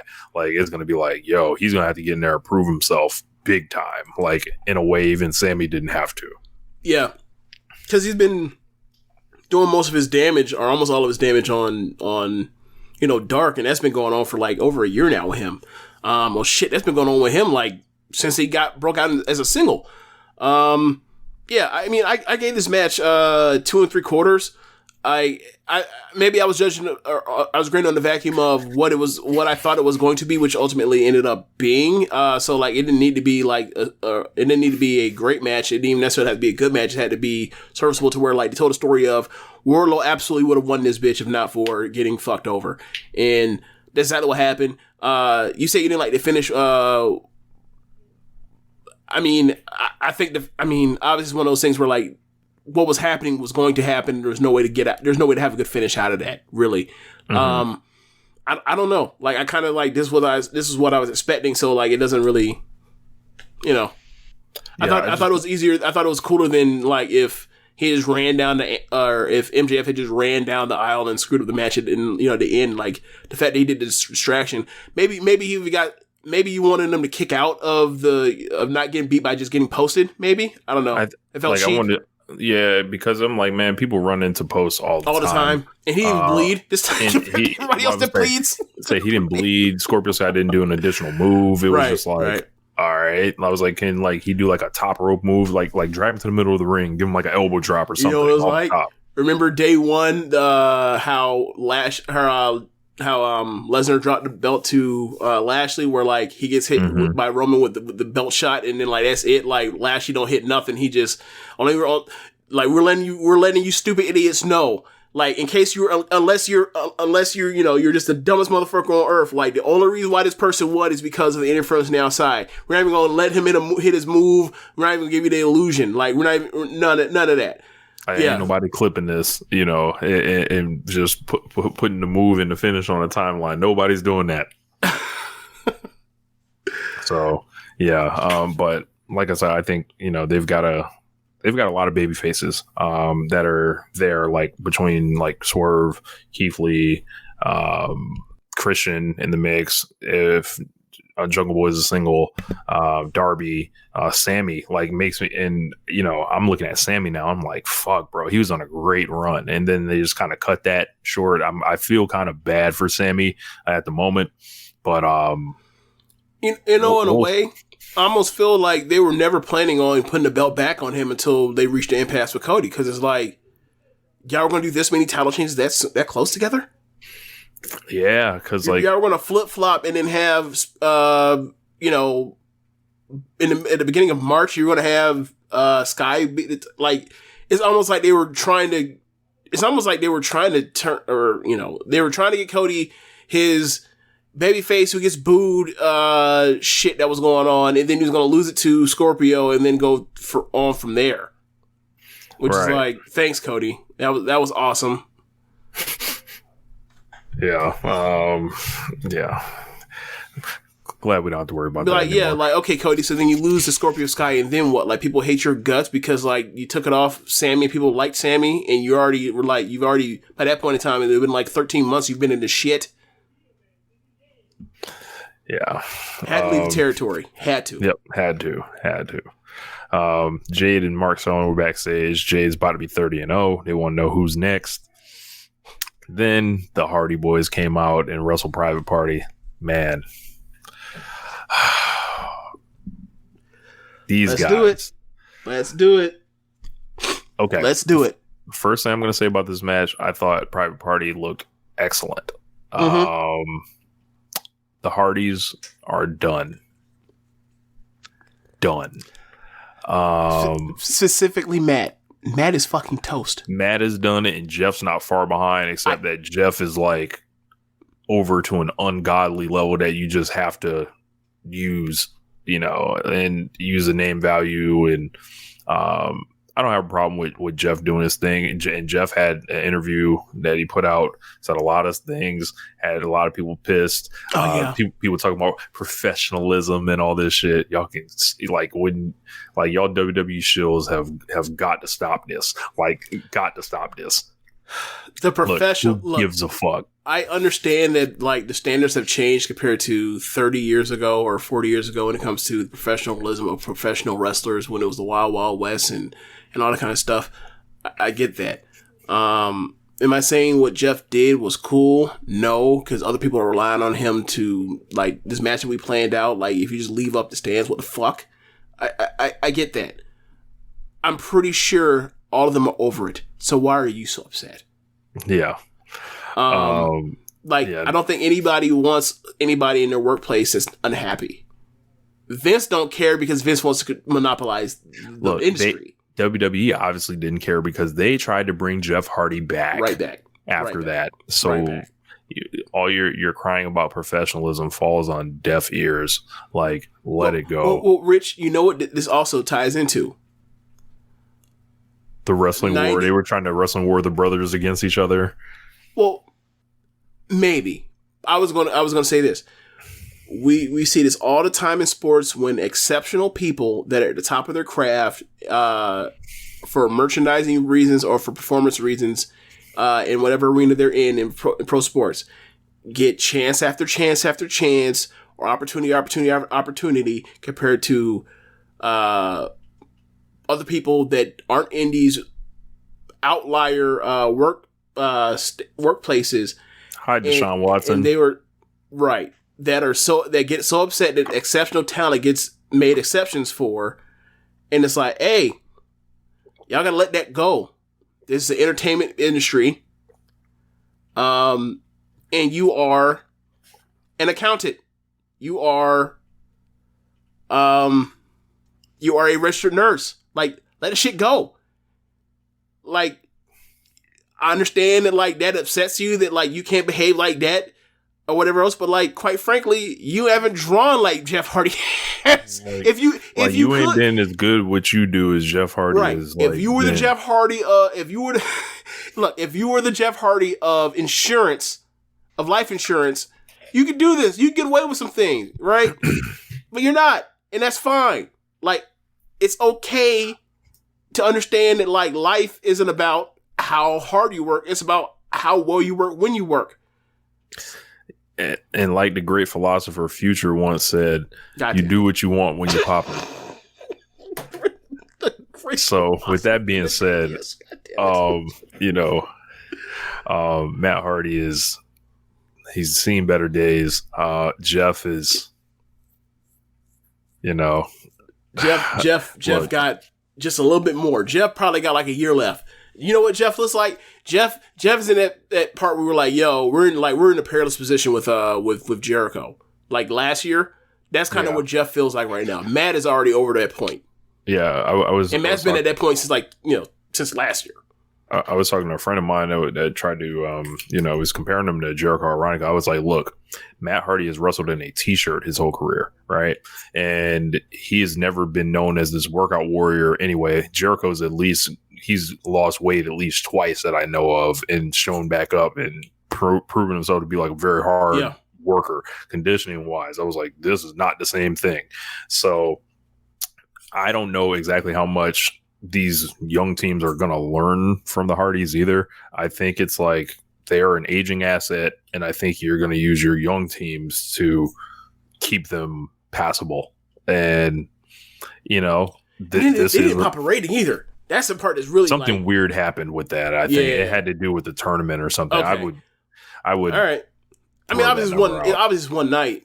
But the one thing that I was expecting was okay, that's going to do. And also they put him in the depth slot, but I was expecting it would at least stay even. But I was like, yo, that shit dipped, and then it jumped back up for the main event. I was like, I don't know if that is a testament to how well or how much people want to see the title change, or how much it was that it was people do not give a shit about this Matt Hardy, Jeff Hardy, about this about Team Extreme be back together. But we'll see. But I think I'm worried. That's all I'll say. I'm worried.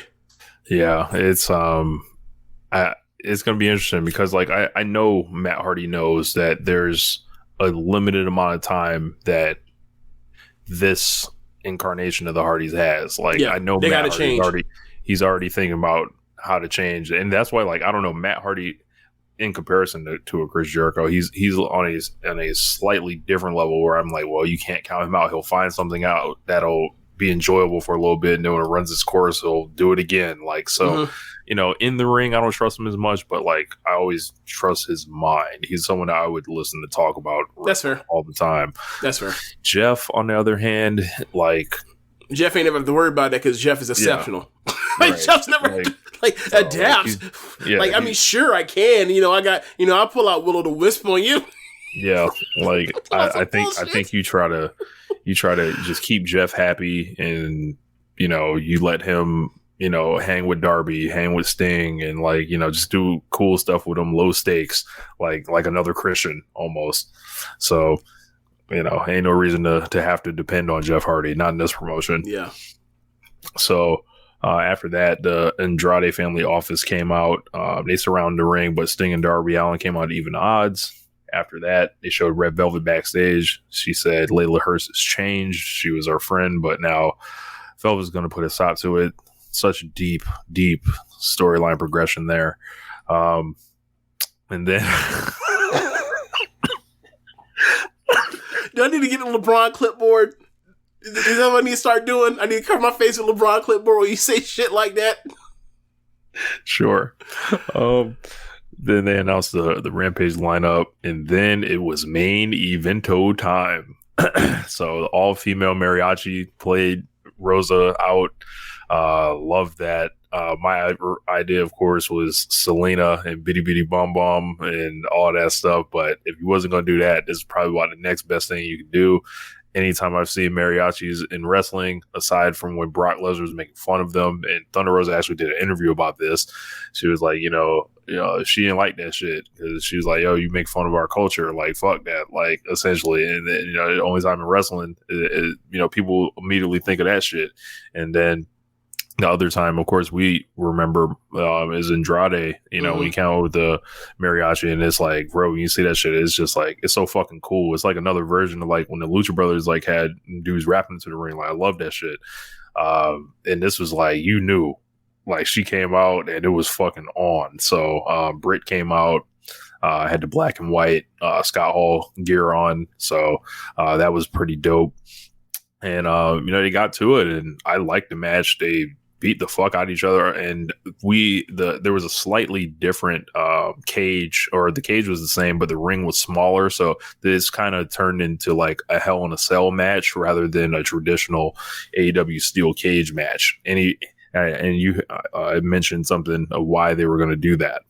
Oh yeah, like if they couldn't get weapons in here, they were fucked. So they had in my my notes, my you know, match by match, you know, ratings for every match I watch, like I have a thing for like, you know, stakes. We're like, you know, it's a title match, it's a tournament match, or whatever else, and like then it's a title. I put the title, and then like for the stipulation of the match, like I didn't put a cage match. I put Ruthless Hell in a Cell match because that's exactly what it was. Yeah, like if they hadn't had weapons in this match, given the way that they wrestled and executed some of the stuff they had, like this, I mean, a lot of people do not like this match to begin with, but it would have been even worse. Yeah, I'm not with them on that. Like, I thought. I disagree. I think that the worst. Like, I mean, I think the story of the match was great. I thought that the layout of the match was great. I thought the escalation of violence was great. I think in the physical stuff that happened in the match was great. The problem was that like the execution, a lot of that stuff sucked, but like they got where they were going. So like I can't hold it. I mean, I you know, whatever. Like I liked more of it than I disliked of it. So I thought it was a good match. Yeah. Crowd was going absolutely bananas. For this thing with Rosa in her hometown. That helped too. A lot. Kind of shows that maybe they know what they're doing. Maybe they knew what they were doing by holding off the title change a couple weeks and, you know, suffering through that bad match, you know, was a payoff here. You know, I think that I feel like they were going to this match regardless. I think the thing was they were deciding whether or not to put the belt on her at the pay-per-view or put it on her here. And, you know, like, she was going to get a bigger pop after this match than if she did it after the match they had, or they would have had a different match, be my point. Then in Orlando, when the crowd was already tired after the CM Punk match. So, you know, it probably was the right decision. A lot of physical stuff. Britt taking insane bumps on chairs, and the stuff like with the thumbtacks, like they were bleeding all over the place. Like, they really put it on the line, I think. And like, these two women are like, they'll beat the shit out of each other and wear it. Like, I have so much respect for them. I have a question. I didn't see it, but I saw Britt had posted something about people were saying that like the thumbtacks were fake. Yep. This is more of the... When have there ever been fake thumbtacks in wrestling you've ever seen, Rich? Never. These so two why had would it be thumbtacks fake in now? a match before. Like, this is a direct line out of those AEW botch accounts, the Cornette accounts. Like, comes from them getting very loud, amplified, and then she took to a video and addressed it, showed her arm, and said, like, essentially, like, don't ever disrespect me with no shit like that. Like, and it was like, bro, like, and, you know, Britt, like, say what you want, like, you know, as far as like her match quality at a certain point, and she, you know, it's not for effort. It's not for lacking in effort. Like, towards the end of her reign, it was like, it seems like something kind of was off with her. But like, when we think about the Britt Baker era of the championship, she introduced a new title. She was main eventing shit legitimately. She was like popping quarter hours. She was actually becoming a star, like, in the promotion. She like re-signed her deal, presumably at a higher rate, and like, she's gonna be around for a while. And she, like, you know, she went from like this person where she was a heel that got so over that she was just swallowing baby faces to becoming like someone you desperately wanted to see lose the title, and it didn't hurt like Thunder Rosa at all. Like, they kept Thunder Rosa away from her long enough so she could actually get the whole run, and then eventually she's probably going to come back around one day as a babyface. And like, I thought the title run was a success, you know, match wise. You know, her matches might not be for everybody, but more often than not, I had fun with what she was doing. Some of the evil, like, House of Torture stuff towards the end was grating. Won't deny that. But like, when it came to like, hey, if I need Britt to step up, and it was a position to where all right, we're going to leave it up to you. Like, you know, I think she did a pretty decent job. And then she had a lot to kind of deal with, especially like being such an overheel, knowing the plan was always Thunder Rosa, not wanting to deviate from that and having to get there. And still, like, I thought her promos were good. I thought like the division only elevated underneath her.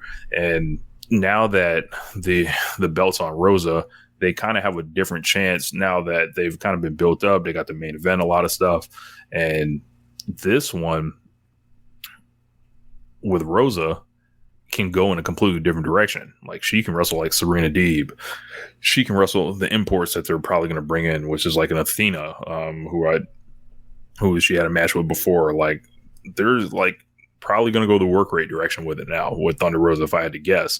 And I think Rosa's got to get ready for that, because like, now she's got the spotlight on her, and she kind of got to hang away from Britt for a lot of this time. So it's like, you know, I was very happy for Thunder Rosa. Like, she's like, you know, you follow her vlogs and all that. She is a social worker. She's like older than, you know, a lot of women that are in this, and she got into the game late and stuff like that. So she's like very inspirational from like a lot of the stuff that she's gone through. And there's a reason like the crowd like just loves her. So I can't say enough good words about like this match. I was popping left and right. I thought it was great. And, yeah, I've just said like a lot of things I liked about this match, because I think a lot of people have said a lot of bad things about both or about Thunder Rosa and Britt's matches, and especially Britt. And I wanted to take the time to be like, yo, I appreciate what they did as far as like everything, you know, this whole past year setting it up like this, because it was like from St. Patrick's Day Slam last year to St. Patrick's Day Slam this year. Like, it took discipline to do that, when, you know, you can involve Tony Khan in that, but it also took the wrestlers to do it. So yeah, I don't necessarily think they did the best job in the world getting Rosa ready for the moment, or getting her, in a way where you think like, all right, like if your plan is to get her to this moment a year out, like how do we get her on the periphery ready? But whatever, like I would still say this was a successful title change. And like, I'm really optimistic of what she can do in the ring with other talent. So, in a way that like Britt just couldn't, cause she's not as good in the ring. So, it ran its course and it kept going, and it was time to change, and they changed it. Like I look at the alternatives in America, and it's like I don't know how Thunder Rosa doesn't win, like, women's MVP, if it's not a Stardom person that wins it, this for, next year or whatever else. Like, it's just, it's a really shitty situation that we're in America right now with women's wrestling. So as far as from WWE side of it, it's like, maybe they have a good title reign for Bianca after she wins this belt from Becky, but it's like, who knows? Like, Vince might fire them all tomorrow for all we know. He's out of his mind. So who knows? And I think the thing to be aware of with Bianca is, even if she does win the title, like, we would presume Rousey's going to win the title too, so she'll be in her shadow the whole time. Yep. So while presumably having much better matches all the time too. It's just like, this part is also like, man, like this Ronda shit, like, dude, the Ronda and Charlotte thing, like, they're fighting each other and jumping each other and fighting and brawling, and like, cool, but like, what is there as far as like the reason why you don't like each other or don't like each other right now at this moment? And like, it doesn't seem to have any of that right now. We'll get to that next week, but yeah, it's like, you look at the landscape compared to what it was even 2 years ago, you're like, Jesus Christ, what the fuck happened? Yeah. Fire Thunder Driver to win the title on the tax. Aubrey counts the finish, the conspirator. Tears, confetti, and the hometown going crazy. So another successful night. So yes. But you had like AEW Rampage. Yeah, I got Rampage stuff. So first match of the show was Darby Allin versus The Butcher. And Rich, I know you have been very pro Butch man on this show. Yes. And I appreciate Butcher as a tag wrestler. But in this match with Darby, this was basically like, you remember like those early squashes that Marco Stunt was taking from Luke Harper, from Brody Lee and from Lance Archer. This is basically like if he had got off the mat after one of those like fucking 5 car wrecks he got in like the span of 90 seconds. If he had got up eventually and then like proceeded to like fight back and then win at the end, like that's what this match was. It was like, it didn't go long. It wasn't some super great match, but like I gave it 3.5 stars, and I enjoyed the hell out of this match, and I want to see them wrestle again. Like Darby ends up escaping the ass whooping he's getting by getting thrown around from pillar to post all over the place, to then get Butcher laid out on the floor. And then Darby goes to the top and he hits a coffin drop onto Butcher on the floor. And then from there, he rolls into the ring, and then Butcher can't make the 10 count. I want to see them again, and I want Darby to beat him in the middle. This is awesome. Like, it's 3.5 stars. It was some low stakes match. I don't even know how long this match went, but like, I didn't give it 4 stars. Like, it went 10 minutes, right? And it's like, Darby basically got like 20% of this match. He got his ass handed to him, but ultimately he found a way to win because he's one of the best baby faces in the world. It was awesome. So yeah. Butch coming through. Yes, and Butch, the real Butch. And as this match is happening, and bring it all to light in this, like, I was enjoying the way he was beating his ass so much. I was like, hey, Rich, you get a chance, go on Fire Pearl and sim Kobashi versus Darby, because I would like to see what that would look like. Yes, I like that. I like what Butch was doing so much that like it inspired me. It had me ask you about Kobashi. Can you imagine? I would never have imagined some shit like that like 2 years ago. Anyway, so after the match, you end up getting Andrade and Jose. They come out and they go out there and they distract, or they go out there and they beat up Darby and Sting, and then the Hardys run out there to make the save, and then Matt Hardy challenged AFO to a match, and they end up setting that up for next week on, I believe it was next week on Dynamite. It's a 4-way match, or triple or trios match. Can't remember. But 4-on-4. Okay, so yeah. So you get Scorpio Sky because of promo with Dan Lambert and talked about how like Lambert and Scorpio are co-champions. Okay. So then yet again, Red Velvet versus Layla Hirsch went like 7 minutes. Match is okay. It is. They were trying to have a good match. The crowd didn't care. That's the best way I can explain it.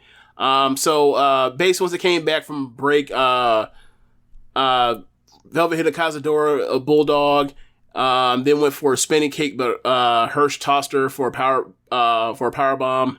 I'm sorry, put her in proper position for a overhead suplex. And then Hirsch ends up going for a arm breaker. Arm bar, and then Velvet ended up getting the ropes. Then at the end, you end up getting Hirsch, who is trying to use one of the turnbuckle connectors to use it to hit Velvet, but Statler comes out and stops her, and then after that, Velvet ends up hitting her with a kick and getting the win, and then rolls out with Statlander. Red Velvet does so.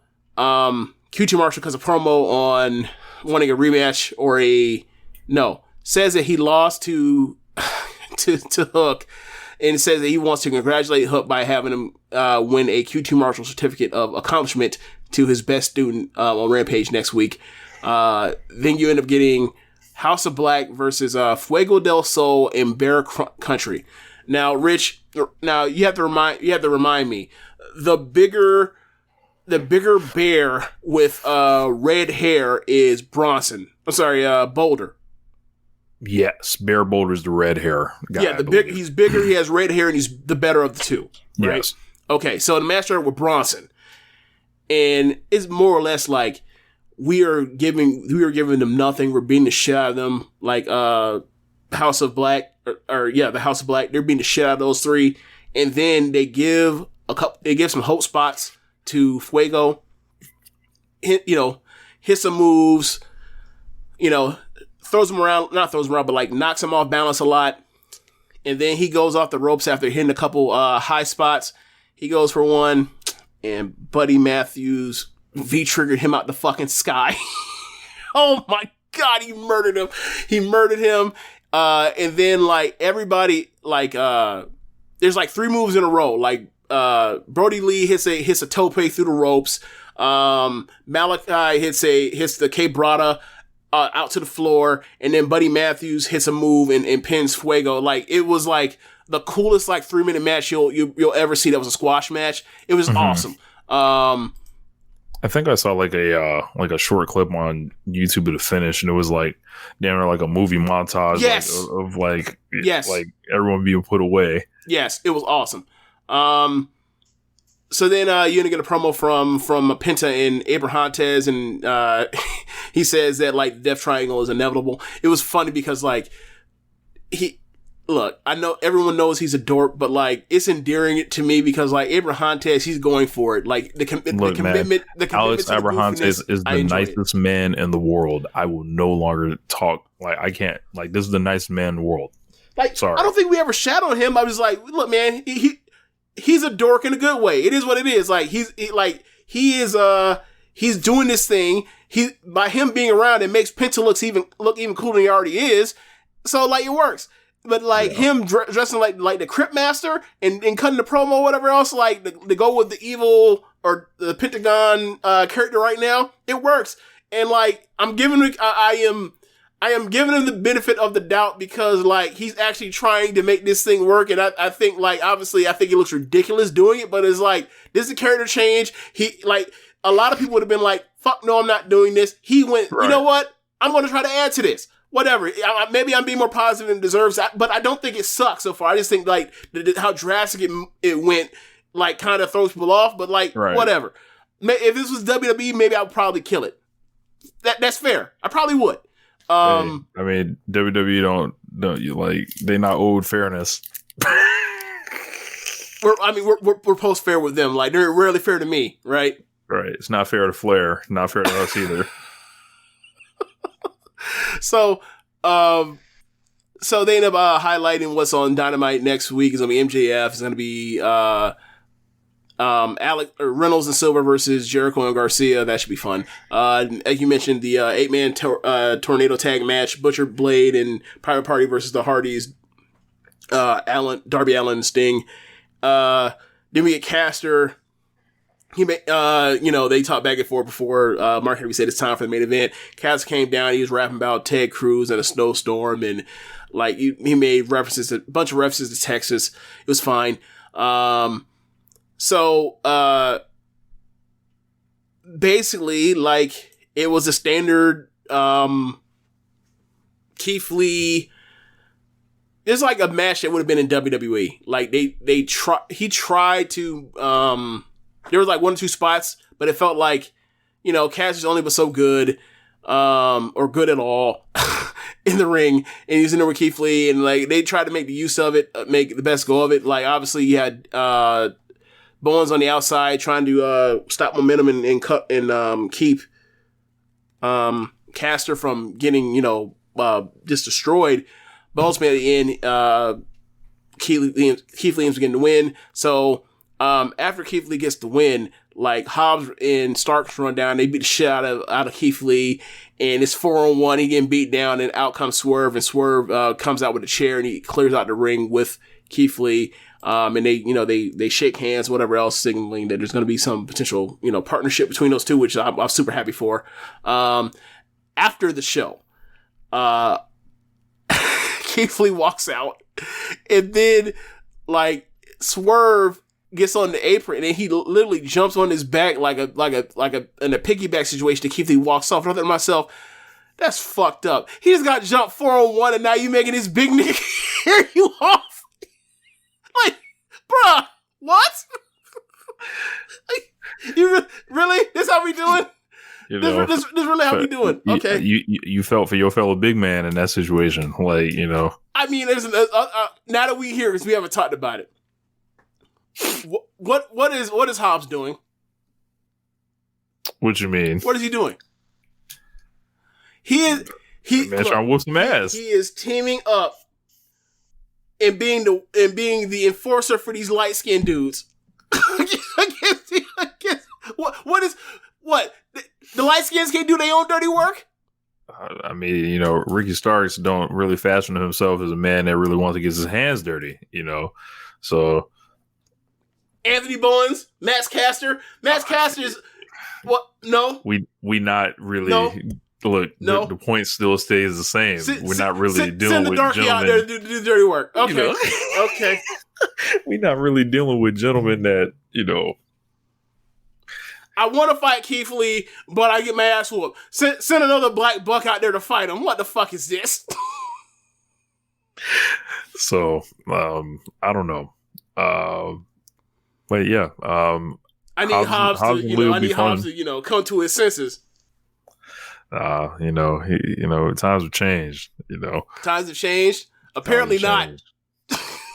Big Red Machine asks, what jersey do I have on? Colin Kaepernick. Hopefully, the videos my man's putting out, I know they probably won't lead anywhere, but, hopefully he gets a shot. So, yeah, that was it for, what's his name? For Rampage. Yep. So James, I guess it's time to hit the music.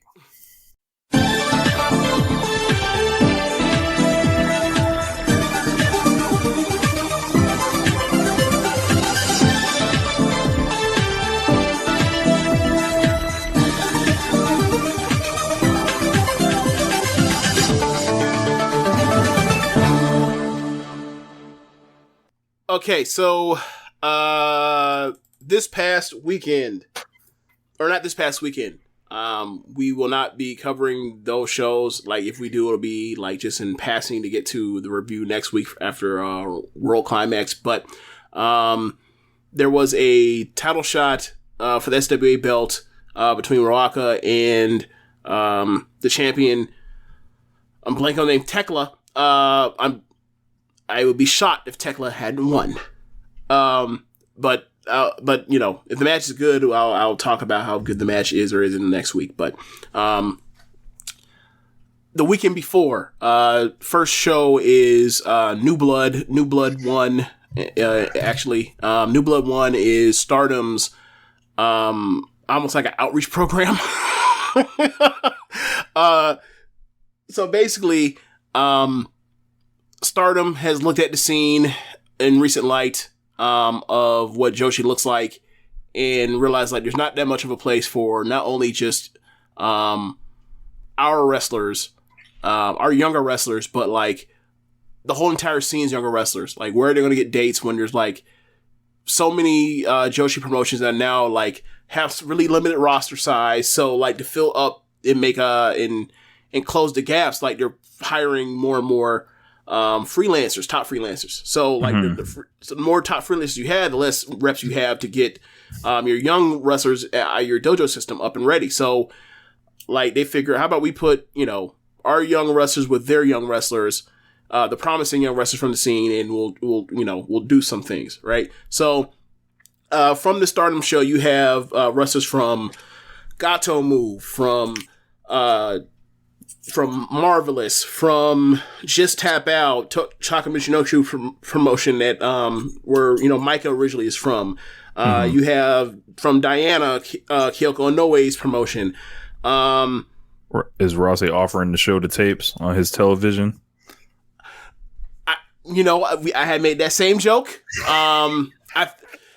It is not as inherently nefarious as that in the immediate future. But what I will say is, when you have some of these women that have like 30 matches their entire career, and a lot of these promotions, they're very slow to, you know, put the quote unquote rocket in the promotion to these people. And they're going to be, you know, in one of those trunk bathing suit deals, wrestling for like 3 years. Like for them to then have a match where they can wrestle someone that's, you know, of their ilk, and they're not getting their asses completely destroyed, and they can do some things, and they're in front of a crowd of 400 people. And in this current landscape, a lot of them, who knows, the next time they'll be able to wrestle in front of 400 people. Right. Given how bad this is. Like, they're going to remember that, like, wow, like, I was part of this show. We sold out this building, 400 people, and like Stardom does this like at every single show, and like they're about to go to sumo halls and all that kind of stuff. And like the long play is like, over time, some of those promising wrestlers are going to get better, and they're going to have like fond memories of Stardom. Like, yes, so it is, you know, as inherently dangerous as hand those tapes over to Vince McMahon to put on the syndicated television. I don't disagree, but that's more of a long play than a full on let's get them all now, because Stardom doesn't need that. Stardom already has 32 roster wrestlers right now as we speak. They don't need more unless they're going to start doing A shows and B shows, which doesn't seem like they're in any rush to do that, even though I think it'd be for the best. But so the main event of the show is the debut of Stardom's first rookie since Lady C, Miyu Amasaki. So like just to go through the show, let me pull up the thing really quick. I'm going to get to the highlights of the show, and I'll tell you about the rest that are actually like really good. So First match of the show is Kogo versus Sayaka from Gato Move. Kogo ends up winning with the Nectar Peach. It's basically like a pump handle Northern Light suplex. Match is okay. Then you get Unagi and Waka versus Maria from Marvelous that we've seen a few times with the start when the cave came over Stardom with, and I Hosen is she's in the gear. She's in the young girl gear. She's in the singlet, in the swim trunks. Maria, Maria's good. She was in there with Unagi. They're continuing like the Cosmic Angels versus Marvelous thing that's been going on for like a few months now, whatever else, whenever they've showed up. Ultimately, Maria ends up beating Waka, and then Unagi and Maria start talking shit to each other, which seems like they're going to, like, if they do this more, I think they're going to have like their own storylines. Like, so this New Blood thing is almost like their version of Dark, if you will, or NXT, if you will, where it's like, we're going to have them wrestle people that are peers. They're going to have storylines. They're going to learn how to do this stuff. And then, like, when it's time to, in a year or 18 months or 2 years, like, when it's ready to push Miyu Amasaki, like, she'll know how to do this. Because, like, the way they're giving her gear and, like, the way she wrestled, like, it almost seems like they're tracking her in the same way they tracked Kamatani. Like, this isn't Ida, this isn't Lady C, where you're just going to be eating shit for a full, 2 years or whatever else. Like, she'll be a player, like, in the next few years. So, next match after that, you end up getting Kamatani and Lady C versus Mirai and Mai Sakurai. If I believe correctly. Yeah, final stretch comes down to Kamatani and Mirai, and Kamatani gets her up and hits her with the Star Crusher right as the bell rang for a 15-minute time limit draw. I ended up giving this match 3 1/4. I thought that, like, Kamatani and Mirai were really good together. Next match after that, Ida in her return from injury after tearing her ACL back at I want to say it was the 6/12 show. It was one of those, like, I think it was the match for where Starlight Kid, they lost Starlight Kid when she tore her ACL, or maybe it was the one when they lost Death. But it was one of those when she tore her ACL. She's back. It's been so long. And she's in there and she's wrestling and she's tagging with Hannon, her tag team partner from the Tag League in 2020. And they're tagging against JTO standouts, Tomoko and Naba. And I can't pronounce his name. It's AOI. So I'm going to say it is I. I'm going to assume it is pronounced I. I could be very well wrong. When I listened to it, it sounded like they were saying I. Maybe I'm wrong. But I comes out and she's tall. She's probably she's 5'7", 5'6". She comes out, her music hits in the ring, and she starts breakdancing and popping and locking and shit. And I was like, yo, I wasn't expecting this shit. But she stood out. And then she's with Tomoka. And Tomoka, she has a martial arts background. Bell rings. And Tomoka in this match, like, she's fucking good. Like, she's out here kicking the shit out of people. Like, I looked at her cage match, saw that she had, like, less than 100 matches. And for less than 100 matches, like, she's damn good. Like, I noticed that she's like a juniors champion in Sendai. So in Sendai's girl. So, like, clearly,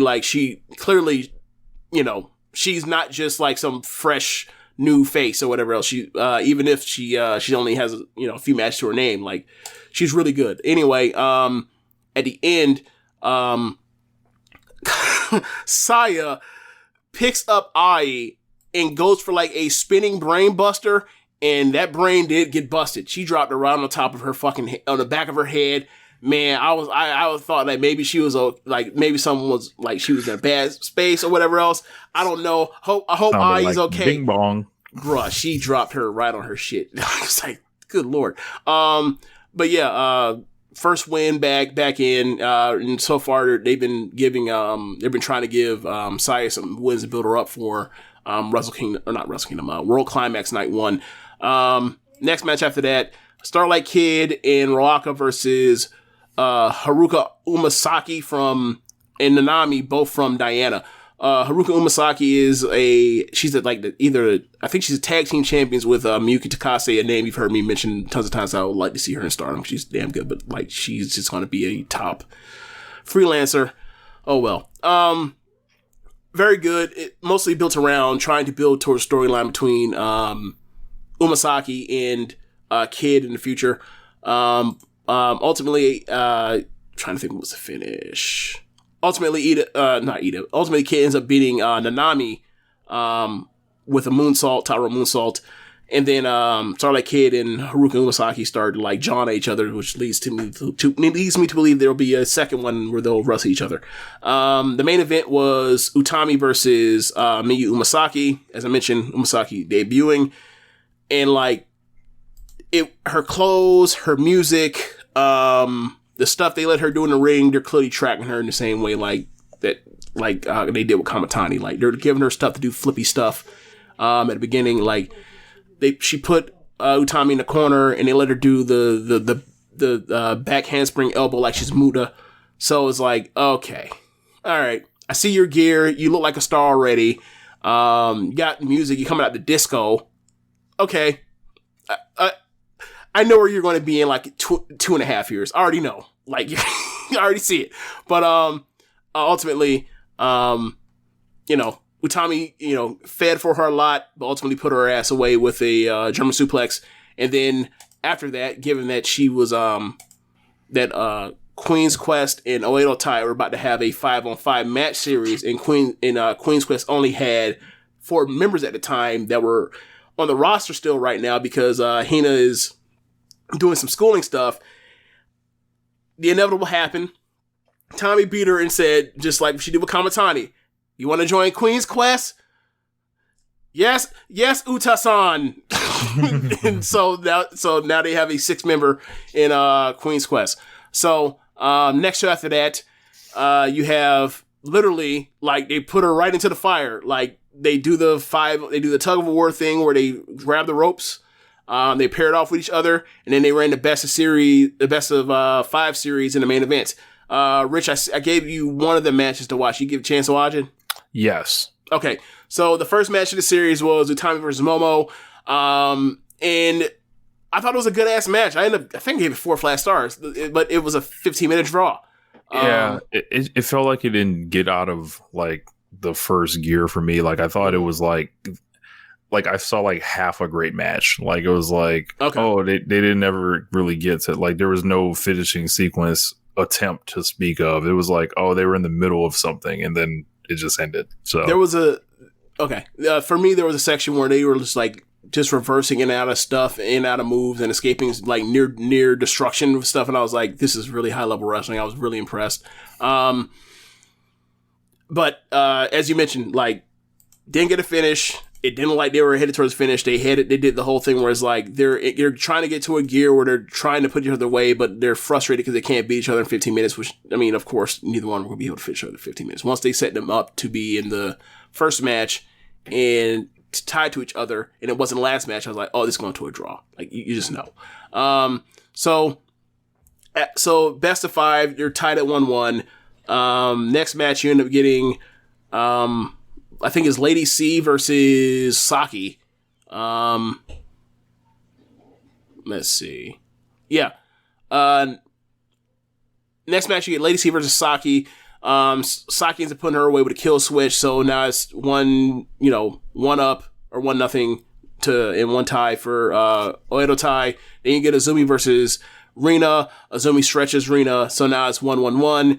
Then you get Kamatani versus Roaka. Kamatani does what she always does with Roaka, which is beat her with a flash Hurricane Rana. So then you get Queen's Quest up, the baby faces in the situation up 2-1-1. And the final match is the rookie, second match ever, Miyu Amasaki versus Starlight Kid. Obviously, Starlight Kid put her away and beat her. She actually stretched her out and beat her with it, made her tap out to a Texas Cloverleaf. So you end up getting the 2-1 tie, and they say they're not done with this. They're going to settle this eventually. I'm assuming this is going to lead to some big elimination match at some point. I don't know when, but like they're continuing the story of these two with each other and of these two factions with each other, and especially Utami and Momo. Like, they're going to have a big match eventually some point. It just, they didn't, I thought it was going to be a World Climax. They decided not to do it there, but it's coming. But this just continued the thing.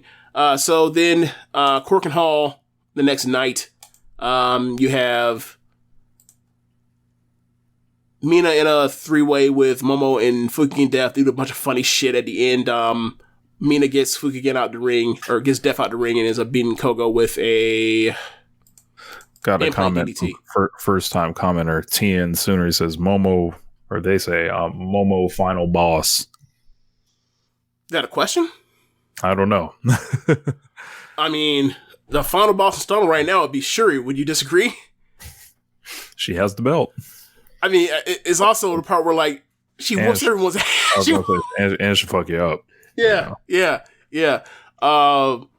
I think that's what they're trying to get with her, to where, like, you know, because given the way that story line is progressing, it's like she fucked her friends over, and now, like, she's just being a thorn in her side, and, like, her friends keep trying to find ways to, you know, to get at her, and she keeps, like, holding them off. So, like, in a way, it is MJFian in that kind of way, where, like, you got to keep going through all these trials and tribulations to finally get your chance, get your hands on her. So yeah, in a way, yeah. She's way more willing to fight than MJF is, so that's for sure. Next match, you're getting Unagi in there with Mai Sakurai. This is, you know, fresh off of Mai, you know, betraying Cosmic Angels and joining Donald Armando because, as she said, she's sick and tired, or she didn't want to dance anymore, even though it's like... Said Momo, the final boss for QQ, won't let the women breathe. I hope so. I don't think that is the case, though. Like, obviously, the two most talented people that in that faction and the people they want to push the most in that faction are Momo and Kid. But this whole NASCO thing is going to just be like, it's going to be an albatross. Yeah. It's going to be an albatross to get, like you mentioned, it's going to be an anchor around that whole entire thing of them trying to politically and appease what they try to do versus, like, the reality of the situation. Is like, they never should have made her the faction leader after Kagetsu retired. They never should have did it, and now they're stuck in that way. Hopefully they'll sort it out. Hopefully we'll come to a common sense resolution. But as I said, with Unagi in Mai, after Mai just betrayed Tam and the rest of Cosmic Angels and pissed everyone off, made people cry, she finally gets her shot at her, and, like, Unagi whooped that ass. You fought with the eel, you gotta learn, you know. Yeah, so Unagi ends up beating her with the Blade Runner. I end up giving this 2 stars. Like, Mai's just not good enough yet. She's not. But at the end, they were talking back and forth to each other. Like, Unagi's like, "Look, man, this asshole was owed to you because of what you did, or whatever else." And Mai was, you know, trying to dismiss it as, like, beginner's luck or whatever else. But, like, it is funny that, like, you know, she was tired of Cosmic Angels dance, but meanwhile, it's like Julia and Shuri dance when they come down to the ring for title defenses, and then, like, My Himapoi, when they defend the trios titles, they fucking dance and twirl around towels or whatever else. Is like, oh, so, like, you're just an asshole. That's okay. Gotcha. Great. All right. Well, enjoy being a pin eater now. Awesome. So. Next match after that, Tam and Waka versus Azumi and Miyu. They put Tam in there with Miyu to start, and Tam basically worked her over. You know, she's got to teach the young girl how to work by whooping her ass. Ultimately, by the end, you end up getting Azumi in there for a close stretch with Waka, and then Waka, poor Waka, she got her ass whooped, and then Azumi beat her with a diving double foot stomp and rearranged her organs. And then I recommended this match to you. 5-way match. I'm sorry. 10-person tag. I call them Quattros match to make it easier. Stars versus Oedo Tai. This match had to. This match, because of World Climax, when you have Hannon defending in the first night against Rina, they had to, you know, outpost, play into that to show you, you know, preview what that could look like, preview what the Starlight Kid and Momo match for the tag titles versus Azumi and Kaguma look like. And I thought they did a great job with this for like 13 minutes for a 13-minute match with, 10 people in. I thought they flew around the place. I thought tons of dives, tons of high-paced action between like Momo and Azuki and later Kaguma and Kid, and then like the closing stretch with like the two young girls. I thought this match was really good. Like I ended up giving this 3 3/4. I really enjoyed it. I enjoyed some of the 5-on-5 Cinco team moves that were in this when they were all laying across the bottom rope, and then like the 5 of them with them. I found that amusing. Yeah, they all did the Hazuki foot wash and boot kick, which I realized like in retrospect, like that was just Hazuki like playing homage to like Yoshiko after Yoshiko like got kicked out of Stardom. I didn't really realize that, but yeah. The semi-main event was Julia and Tekla versus Shuri and Mirai. You already know what it is. Like, this is a preview for Julia and Shuri. But in between that, you did get nice, like, exchanges between, Mirai and Tekla where, like, they're wrestling each other for the first time that I can remember. And, like, they're really good. I thought that Mirai, in there with Julia at times is like, Julia will no-sell, like, the younger girls or whatever else. And I don't know that's because of, like, I don't know that's because she was trained by a person that was doing the Noah shit where, like, olds don't put youngs over. I don't know. But, man, like, it was just weird to see, like, Julia. Like, it's one thing when it's, like, Unagi, and they're like, okay, they're roughly the same size. But when, like, Mirai looks like she outweighs you by 10 pounds just in arms and shoulders, maybe don't do that, but whatever. Like, they got to Julia and Shuri, and they beat the hell out of each other and threw each other around a suplex, and then there was a headbutt from a clunking headbutt from Julia to Shuri, and then from there, like, they ended up going to closing stretch where they ended up going to a time limit draw. I'm trying to remember how did the closing stretch go.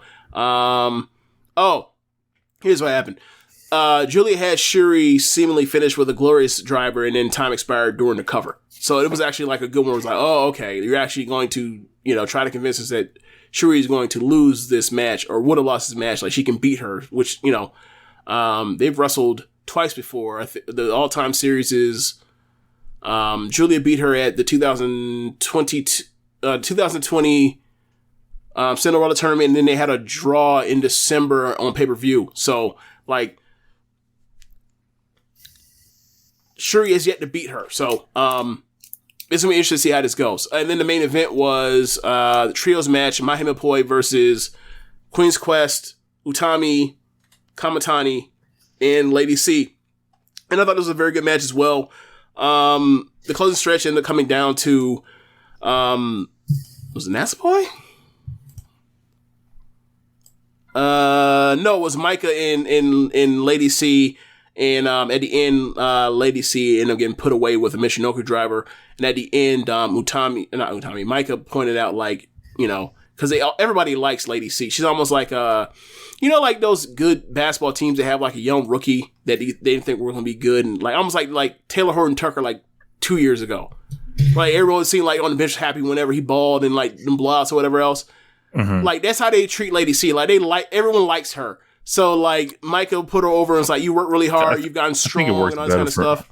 I think it works better for me with someone like Alex Caruso rather than THT because that was clutch. Yeah, that's clearly like a clutch fantasy. Like Laker fans don't really give a fuck about THT. I mean, they did until they realized that was a mistake. Caruso is another example of that. Like, Delavadova a few years ago. Trying to think who else was a good rookie that came out of nowhere, more or less. There's a few of those every year. Tyler Hero a couple years ago. Hero. That's not even necessarily like Cameron Payne. Like they like when the Suns, like when he goes off on the Suns, like they love it. So like you know what I'm saying, like someone is like you weren't really expecting that, and then like they just in the zone for that point in time. Like people like C because she works hard, or whatever else. So and clearly you've seen she's improved over time. So like Micah put her over and say, you've gotten strong, whatever else, but I put you away and, whatever. Like, they used to tag together, like, on the, the bottom of the cards or whatever else, like, when they were trying her out with different factions or whatever else. So, like, she could have ended up being in Donna Del Mondo. That is the catch-up for Stardom from the 11th through the 13th. So we don't World Climax. Yes, on to World Climax. Man, these cards are fucking loaded. Rich, at one point I said to you, was like, there are matches on here. There was like, I don't know what the best match of WrestleMania is going to be, but like there are between the two shows with like, I think both shows have 8 matches on them apiece. Like there are like 10 matches that all could be easy threats for 4 stars on depending on how much time they get and blah blah blah blah. You get my point, but like that's this the level. Not the case for WrestleMania. No, not at all. Not even close. So like you don't think Johnny Knoxville is gonna be threatening for 4 stars, James? With Sami Zayn, no. You know, Logan Paul is not gonna pull it out and surprise you. Against the Mysterios, no. Not against Dominic, no. I don't think so. There's got to be more. McAfee and Austin Theory, I don't think that's getting 4 stars. You know, Corbin and McIntyre, you know, like Drew McIntyre had to put himself like through like he has to literally walk through hell barefoot to get that to 4 stars. Yeah. Like how much of his career like would he be like leaving in the ring that night? That was a 4-star match. Like that man will leave the kind of bumps he'd have to take to get it over. Yes, that man will be leaving a piece of himself in the ring. Look, how's that old song? That guy, you can have a piece of my love. Oh my god! You know how many times that song has been sampled into? Yes. Okay, bro, so you gonna have to leave a piece of himself in there. Okay, so would it be better if I did this by day or by show, or if I do this by like clumping like the shows like the things together? Because there's basically 3 double dashes on here.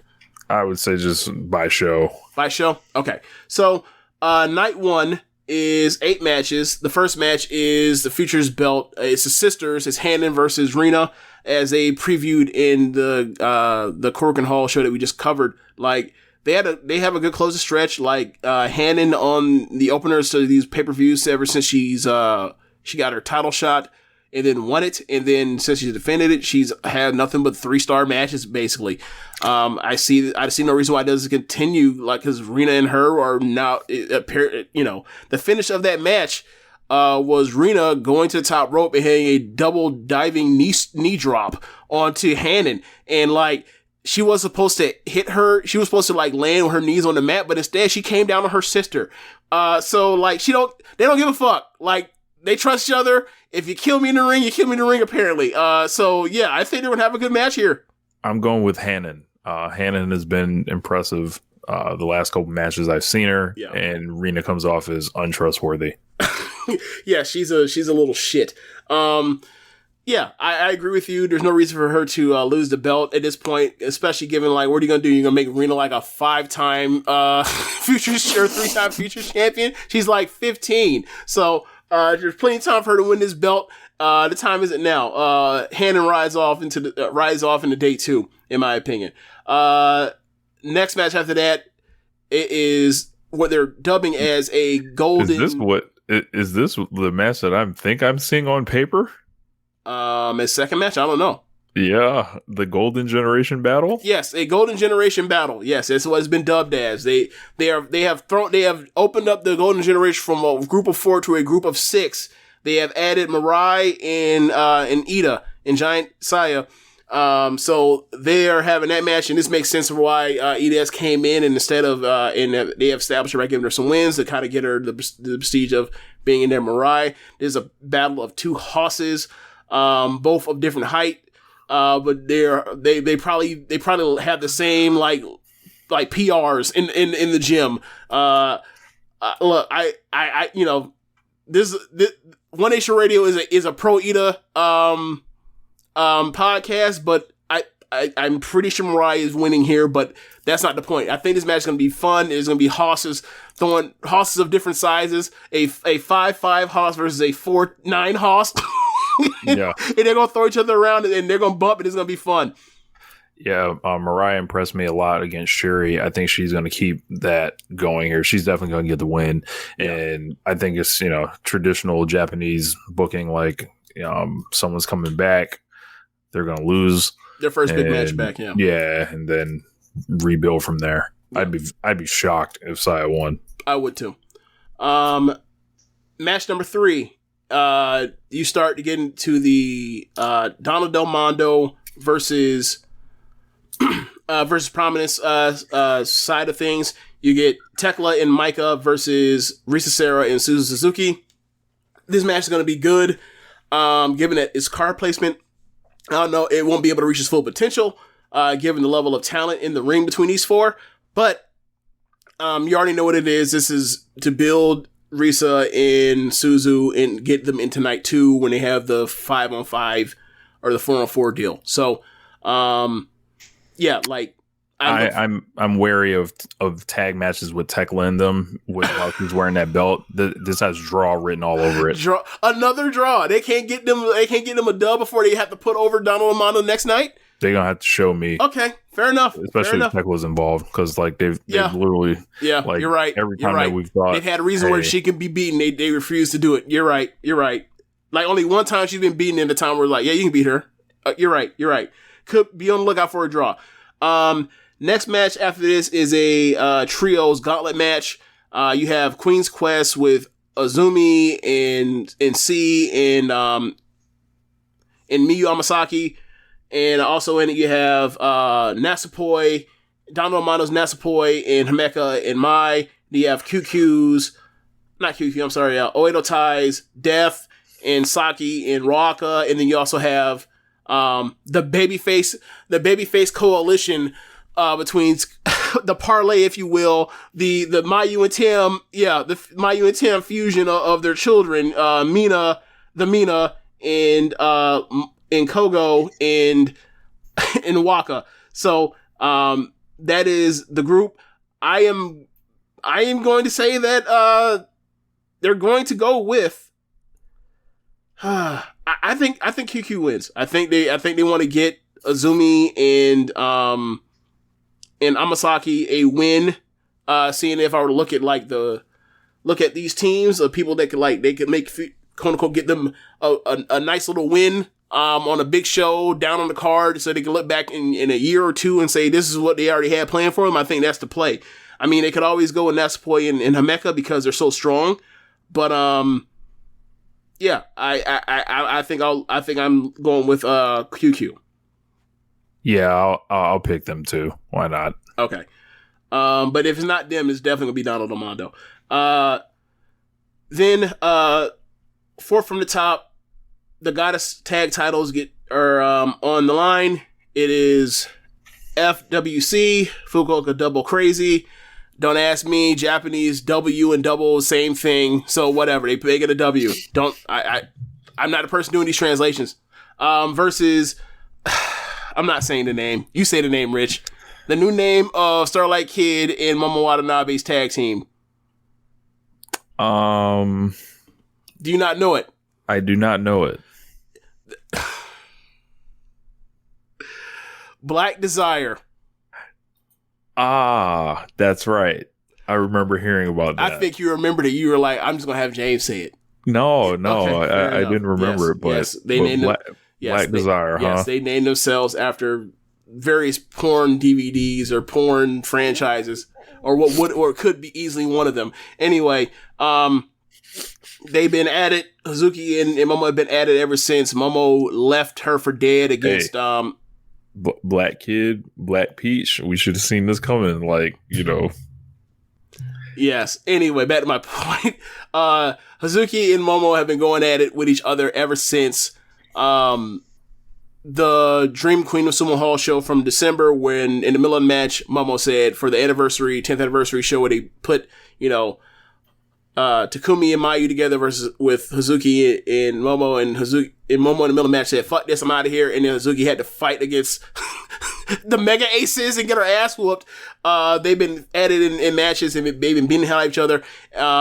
So with this new partnership of Black Desire, I think that it's appropriate that they've had a good run with the titles. I feel like there's plenty more things for Hazuki and Kuma to do. But if I'm looking at it from the booking perspective, like the hotter thing to do would be to put the belts on Kid and Momo and then start just showcasing them everywhere you can because of that level of talent and level of people that you trust at the top of the card, and have a strong, third from the top pay-per-view caliber wrestling act. You know what? I'm kind of liking Koguma and Hazuki with the belts, and I say that with like the people they're bringing back, I think tying them up with belts may not be beneficial with some of the bookings. Like we saw Starlight just come off the juniors belt, to essentially like free up, so Kyrie wasn't going over a champion or anything like that. And I think sticking them with the belts could like kind of, I don't know, you can do it, but I think they both have bigger trajectories. Like I think Kid has the white belt in her sights. I don't think Momo necessarily needs a belt because she's generally like a menace right now. And I kind of like Hazuki and it's a nice spot. Koguma. It is a nice spot. Like I don't think either one's a wrong decision. Cause I mean, look at those four. Like they're going to have great matches regardless. Either one of them, either team. So I'm just thinking like, like Kid has never done that. But whatever. Like, I mean, it could be either one. I could see it happening. But I'm not mad at either decision. Just give me a finish. Like, don't go to 30 minutes. Just give me a finish. Next match after that, third from the top. Kairi's return match to Stardom. Her teaming with her old, sister or daughter, and the Daughters of Stardom. Team Yamaguchi, as she calls it. I didn't know that they had a specific tag name. Apparently, it was Team Yamaguchi. They're both from Yamaguchi. Kairi and Mayu versus creative. Yeah, very creative. Kairi and Mayu versus Tam and Unagi. This match is gonna be fun. Like it's gonna be Tam in there with Mayu. It's gonna be Mayu in there with Unagi. It's gonna be Kairi in there, like and Mayu both being the shit out of Unagi. It's gonna be Unagi doing, I think, probably still to this day her best straight fight from underneath. And it's gonna be Tam on the outside trying to make plays, keep this shit above board. But you know what it is, like. Kairi finna drop that elbow right through, right onto Unagi's sternum. So it's gonna be fun. I was thinking, the eel, just to win, go over Kairi clean, Blade Runner, right in the middle. How about this? How about she beats Mayu and Kairi at the same time? Double Blade Runner. Hey, stack them on top of each other. Yeah. Why not? Yeah. Make a t-shirt for it. You really want to, get Unagi off into her star push. This is what you do. We can bring Kairi in and make, somebody. Yeah. Yeah. You're right. Like that'd be about like one of the best returns since like Brock Lesnar returned to WWE and did a job to John Cena. So yeah, but either way, like I think the match is going to be very damn good. Kairi has been like showing that she's been like clips of her like in a martial arts class, like working on grappling, which is funny because she already had a couple submissions up her back, or not a back pocket, like she had submission finishes like the anchor or whatever, but she's also adding like some type of like knee bar thing. So she's adding on and adapting. I'm really interested to see how this goes because, like, if she comes out here with the same attitude that she used to have in Stardom before, like, she's another fucking psychopath ready to do anything in a match. She's out of her mind. If she wants to, just take it easy, she'll still be great. She could tell great stories, whatever else. But I'm interested to see like what we're gonna get. I really am.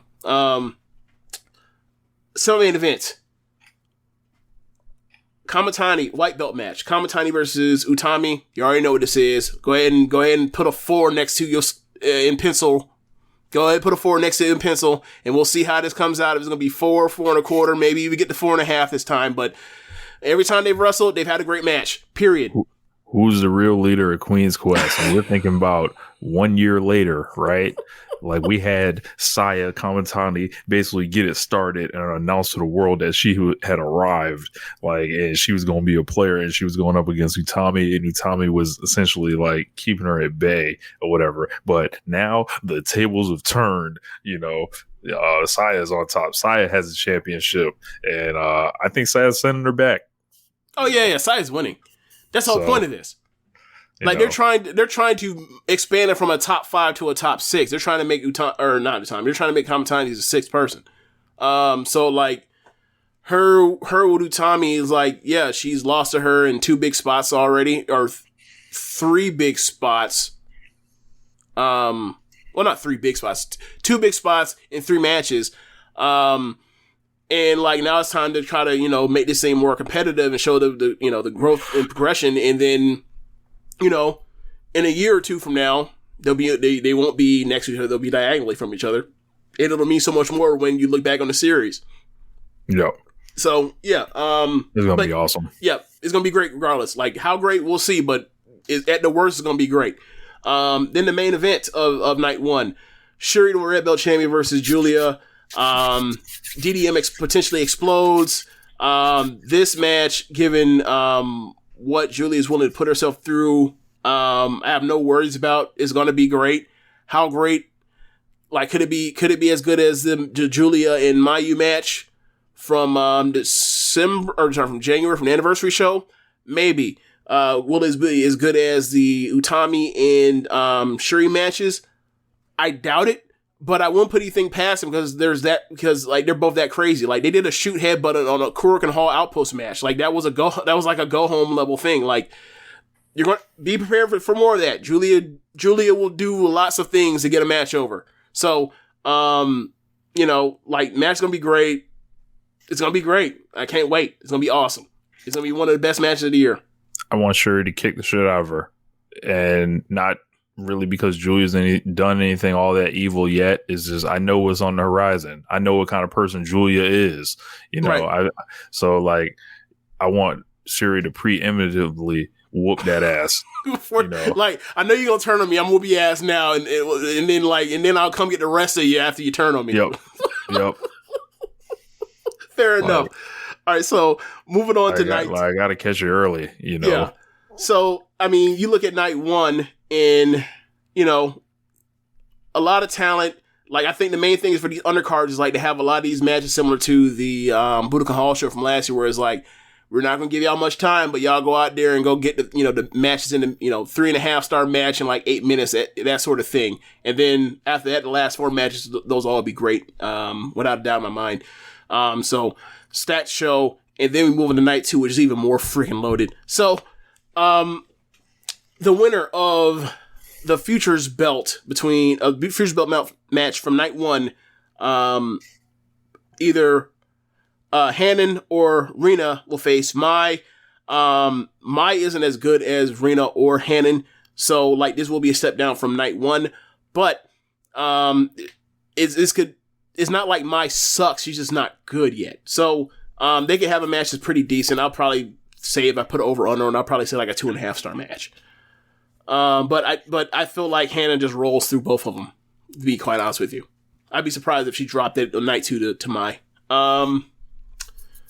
Then, second match, the Battle Royal. Just like they had a Battle Royal last year, they're doing one, but this isn't with, like, the legends like Kyoko Inoue and Momoe Nakanishi and Emi Sakura. This is with, basically, the young girls, and the young girls on the roster, and with Gato Move and the rest of like Blood One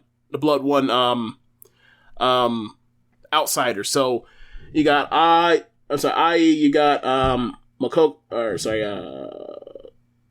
Kamoka, and the rest of them. Maria's gonna be in as well, stirring shit up with Unagi almost certainly. So Unagi's in here to defend her crown as Battle Royal defending champion. So I'm picking Lady C. It's funny because when May Sarugo announced she was going to be in this, Emi Sakura went out her way to say, make sure to throw out Lady C. So they're keeping up the pulls off beef from last year. I love Emmy. She's just funny. So, match 3, the loser of the white belt match between Kamitani and Utami face Mirai.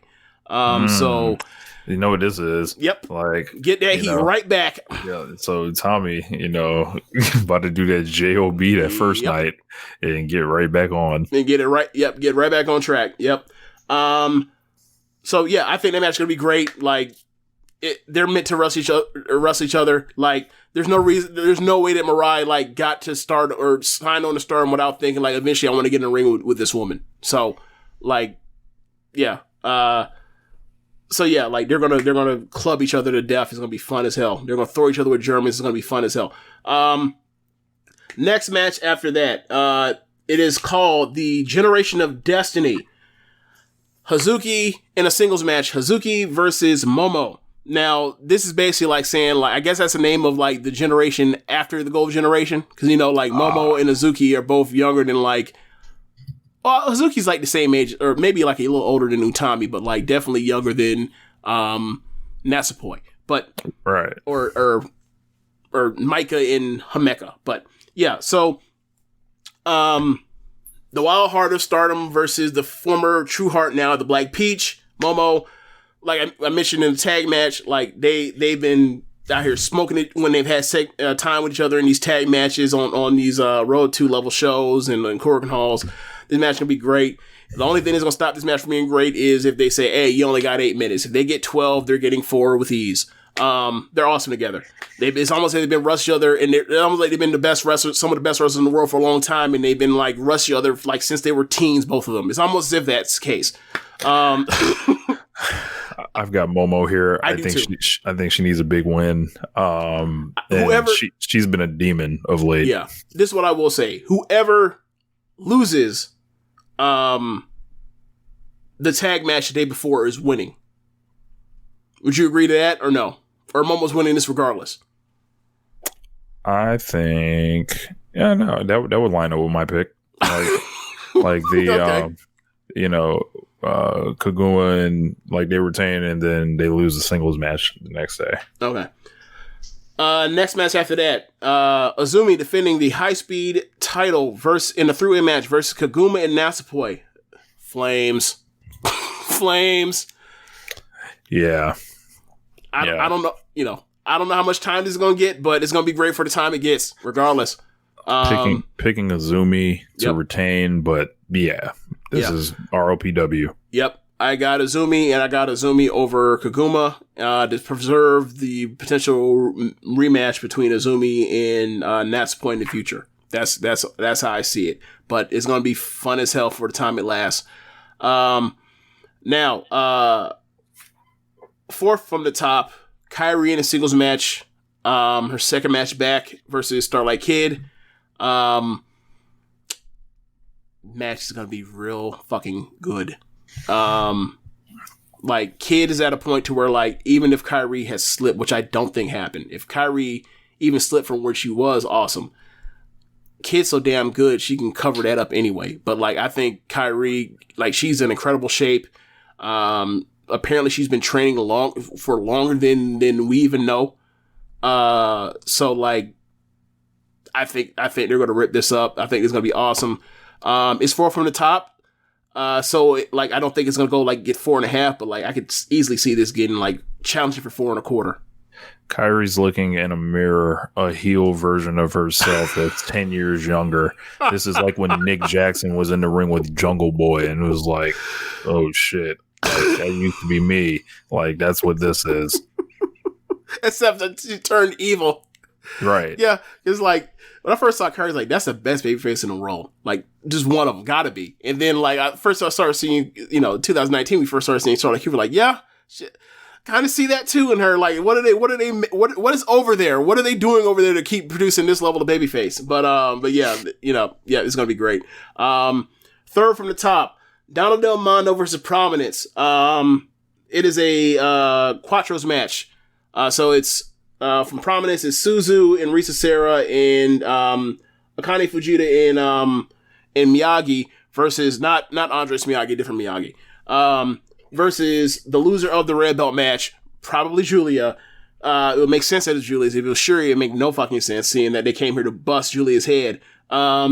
Versus, like I said, the loser of the red belt match, Micah, Himeka, and Tekla. I don't know. I think that Prominence wins to get them the reason to come back. But regardless of that, like this is 8 super talented wrestlers. Suzu's awesome. Risa's awesome. Akane's really good from what I've seen.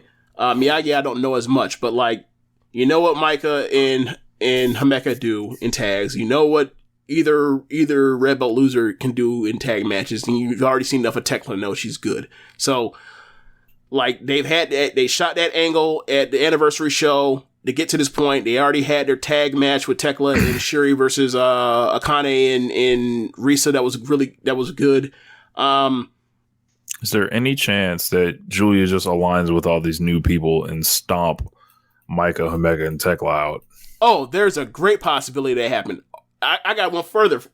There's a great possibility that Tekla and Julia both stab Micah and Himeka in the back. Be on the lookout. Yeah, be on the lookout. Angle alert. Major angle alert. But either way, I think it'll be a good match for if and when anything like that happens, regardless.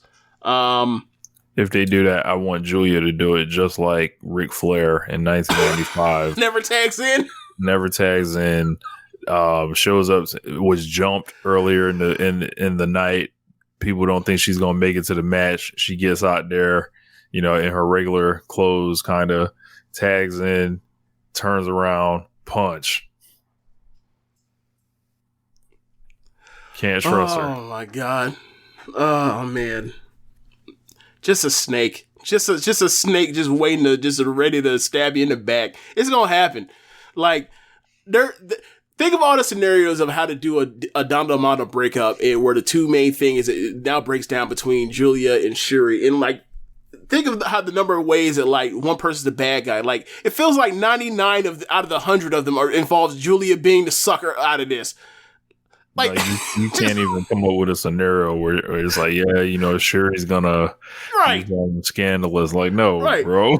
Like if that's what you expect, that means you have not been watching Stardom, or you have not watched any Stardom for the last 2 years. Like there is one person that is an egomaniac, can't handle other people's success, and then there is Shuri, who's like the best babyface in the world, except she's hanging next to her shithead of a friend, or no, her shitty friend. So it's definitely gonna be that way. Unless they just want to completely throw you off, it's gonna be Julia's doing the backstabbing, not the other way around. Lex Luger will be turning, not Sting. Yeah. Like MJF is turning on Cody, not Cody turning on MJF at that time.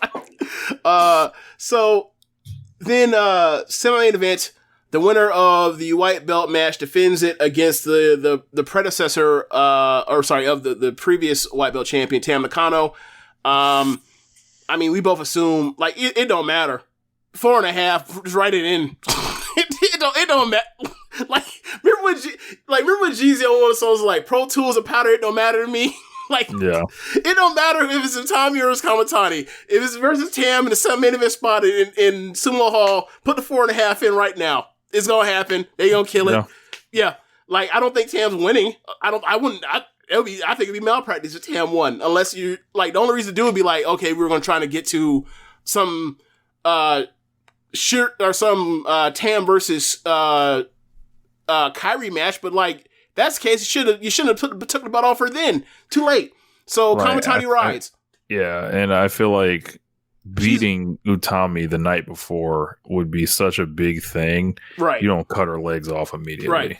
If you're trying to get into the top 6, have her beat 2 in the top 6. Yeah. So, or 2 in the top 5 to get in the top 6. You know my point. So gonna be a great match regardless of whatever else.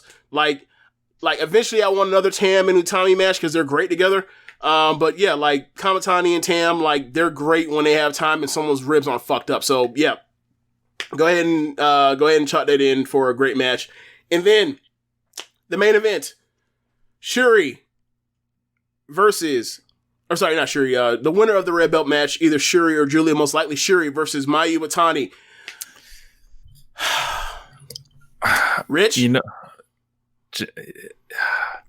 I'm not going to say nothing. You already know what I want to say, but I'm not going to say it. We'll see when we'll see, Sunday morning or whatever else after this match goes off where it stands. But like, this has the potential to be one of the very best matches in the history of the promotion.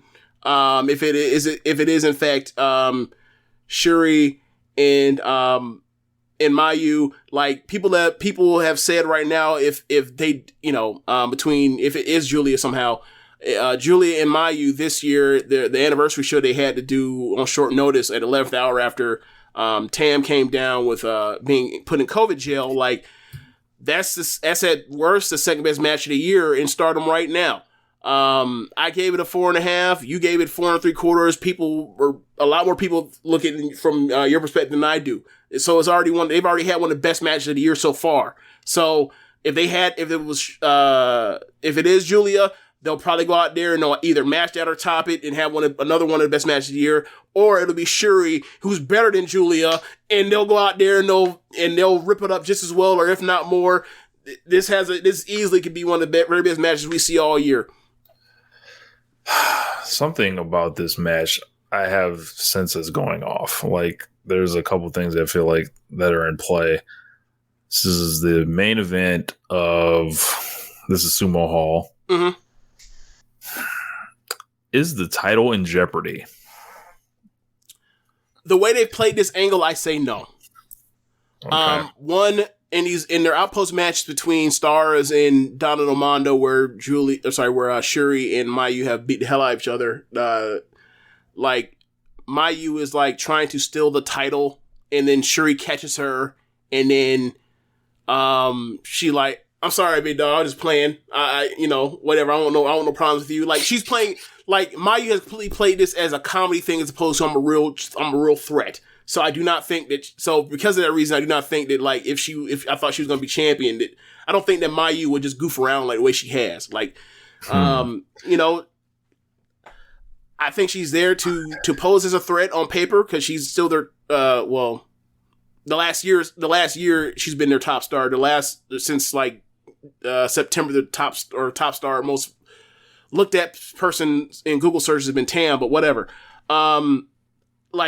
I think she's person to be there because a threat, because she, like, historically looks like the top star, like she's like the Tanahashi or whatever else. You put them in the match and when that champion music hits, she comes out. That is true. I'm telling you, it is different when that championship music does hit. The temperature going to change. There's going to be a point in the match where I guarantee you, like, you're probably going to watch this thing live, and I'll see it after. Oh, I'll watch it live. I'm watching this live. Come on now. But like, I feel like there's going to be a point where you're going to be like, oh shit, they're about to flip this fucking belt. Like, that's the level of how good they are, to where, like, yeah, they're going to, like, when Shuri and, I don't think you ever watched this match, but October 3rd, 2020, when they had their first pay-per-view, they did Shuri versus Mayu, where Mayu was a red belt champion. This is her last defense before she lost it, dropped it off to Utami.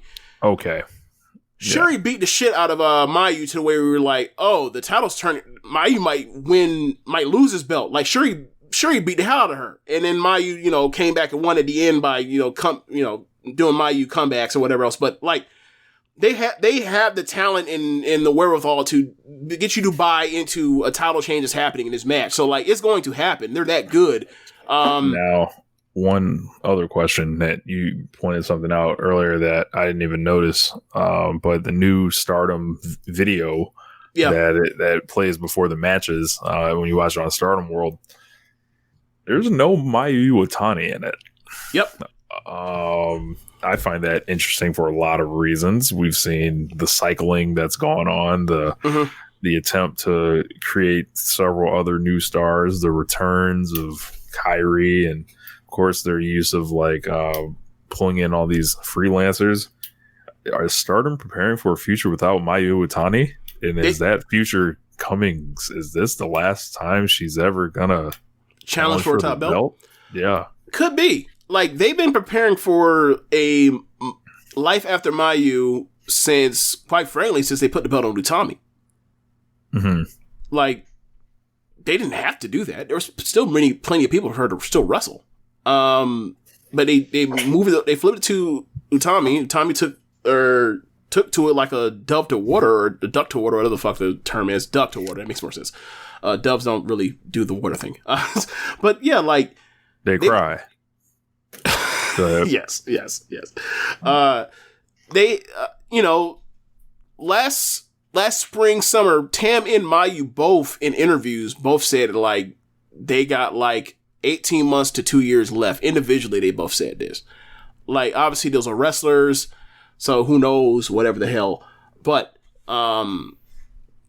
they have definitely planned for this. Like, they've kept Mayu in interesting things, but like they have not been at the top of the card except for the Tam stuff. For pay-per-views. So like, yeah, like I could definitely see like this could be her last, big main event match, whatever else. And you look at last year, like Budokan Hall, Osaka Joe Hall, and like hell, even like Oda City for like the finals for the for Cinderella and for the Grand Prix, and even Sumo Hall. Like she hasn't main event to any of those shows. Like so you can like so yeah like she hasn't she semi-main evented the Osaka Joe Hall show, but like that's semi-main event. And they had the match up to main event that they still went with Utami. Like, yeah, so yeah, like they have been for, since November 15th, 2020, they've been planning. Yeah, I remember the date. Yeah. Ever since then, like they have been planning for like life without her. And like, I'm going to miss her if and when it happens, but like, and I'm not, we'll get to that when it happens, but like, yeah, like, she's getting her big match, or whatever else, and like she has a chance to go out there and she has a chance to go out there and drop 50 with another person that go drop 50 right against her. So I expect this match to be incredible. I expect this match to be better than their 4.5-star match from the match we just talked about before from 2020. And like they're gonna be great, and I just can't wait to watch it. These are two of my 3 favorite wrestlers in the promotion at this point. So it's going to be awesome. I'm going to pick Shuri as well. I'm going to pick Shuri. Like, if they wanted... Look, the only reason that would make any sense to put it on Mayu would be to drop it off to Tam so that Tam can drop it off to Julia. That's the only reason that makes sense. There was that, and then I was also thought, like, Tam's also getting a match that she's probably losing, so, like, they both lose here, and then, like, through their frustration, they turn towards each other, or they turn towards each other and be like, well, it's time for us to fight now. So I don't know. Okay. Like I'm not winning because I can't, either way they'll end up they'll end up back to each other in some form or fashion, either tagging or fighting. I agree with you. Whether it's for a belt or not a belt, or tagging or going for the tag title or whatever else, they're going to end up seeing each other at some point before they both retire. So yeah, that Fantasia, that when I see you. But yeah, man, just looking through like that card, like Mayu, like that last, like this is a 9-match card, like literally from the 3rd match on, presumably Utami versus Mirai, Hazuki versus Momo, the high speed 3-way match, Azumi, Kaguma and Natsupoi, Kyrie and Kid, Donato Mondo versus Prominence, Tam versus presumably Kamatani, Mayu versus presumably Shuri. Like that match, that show's fucking loaded. Like that's 9 matches, and literally 7 of them can all go for 4 stars if given the right time, and because they all have the talent to do it. Like that's WrestleMania ain't got that. They don't. So, so I guess like quickly we can transition over after starting to talk about I guess the competition or whatever you want to call it. Tokyo Joshi Pro, number 2 promotion in Joshi in the world. They had their big Sumo Hall show this past weekend. They ended up drawing in like 1,700 people. I think this was a 10-match show. I thought the last 4 matches were all ranged from very good to great. I thought the last 2 matches were great. I'm not even gonna go through the undercard stuff because undercard stuff ain't the stuff One Nation Radio was brought to watch. That wasn't what called us to watch it. Like, if you like the goofy stuff they do, if you want to see Hyper Masao in a no DQ or false count anywhere match where like she's taking like the safety dives off the the entrance in Sumo Hall where two men catch her, and then she brings out the bicycles and runs into a pyramid of chairs that neither of the wrestlers set up. The people that were in the ring or that were cornering were accompanying both of them to the ring set up, and then she ran into them. Whatever, like it is what it is. I saw someone say that was the match of year canon, and I'd like, what the fuck are y'all talking about, bro? Like, I gave that shit 1 star, and it's really hard to get 1 star, a 1 flat star match out of me. Like, I rarely like shit on matches that. I feel like I need to see some of this goofy stuff. Oh, I mean, and then there was let's see. So they also had I think it's Neo. I don't know if it's Inyo Bushigun or Neo Bushigun, but basically, like, it is Saki Akai, this very tall, attractive former model that wrestles. She has alter ego, and it's called Saki Sama, and she has Mei Saruga with her, and her name is May Saint Michelle, and she's basically like playing a French maid, and then she has like a few other people. One of them is Yoshiko, Rich. She dresses up. They basically dress like French rich people, like French aristocrats, and then they come down to the ring and they wrestle baby faces that like they're just gonna fucking just run over, but they do comedy spots for them or whatever else. So like in this match, it was like one of the girls, Raku, she will lullaby you to sleep. So she'll get you in the ring and then she'll start giving you a lullaby, and then you'll go down onto the mat and you'll fall asleep, and then she'll try to cover you, and then you'll kick out for the spot. And she does it in every match I've ever seen her in. Whatever. Like, at one point they had Ram. Ram is a freelancer. She also does Tokyo Pro. She's like the smallest woman in Joe. She's like 4'9", maybe like 80 pounds. She does the Okada Rainmaker, but because her name is Ram, they call it the Ram Maker, and they do she does the whole all of that. Yes, and they zoom out. It's hilarious, right? So Zach says this match was his match of the night. Oh my god, that wasn't even like whatever. Whatever. I'm not. Zach, you gotta stop watching this shit, man. Anyway, you gotta stop watching this undercard shit and rots your brain cells. But yeah, like at the end, like the heels obviously won because they're OP faction. They I don't think they've ever been tag champions, but like normally it's May and it's Saki, and like May would be the pin eater if they ever lose. But like this was a trios match, and one of the third person, the Bushigun, Neo Bushigun team was a man, and he brought out he was bringing out scalpels. He opened up his coat and pulled out a scalpel, and then like they would have to thwart him, and then he would be like, oh, okay, here's like the 4th scalpel I got. That shit don't even faze me. Like there's one point where he brought out a needle, a syringe, and tried to like stab Ram. Ram pulled it out and stabbed him back. Whatever. That was the undercard. That's all I cared to talk about with the undercard of the first 6 matches of this show. Final 4 matches: Hikaru Shida versus Akari Noah. 8-minute match. It was a sprint. She'd have walked a dog with her. Yeah. Now Noah or Hikari, as I mentioned to you before, I think we mentioned earlier in the show, like she is like their alt girl.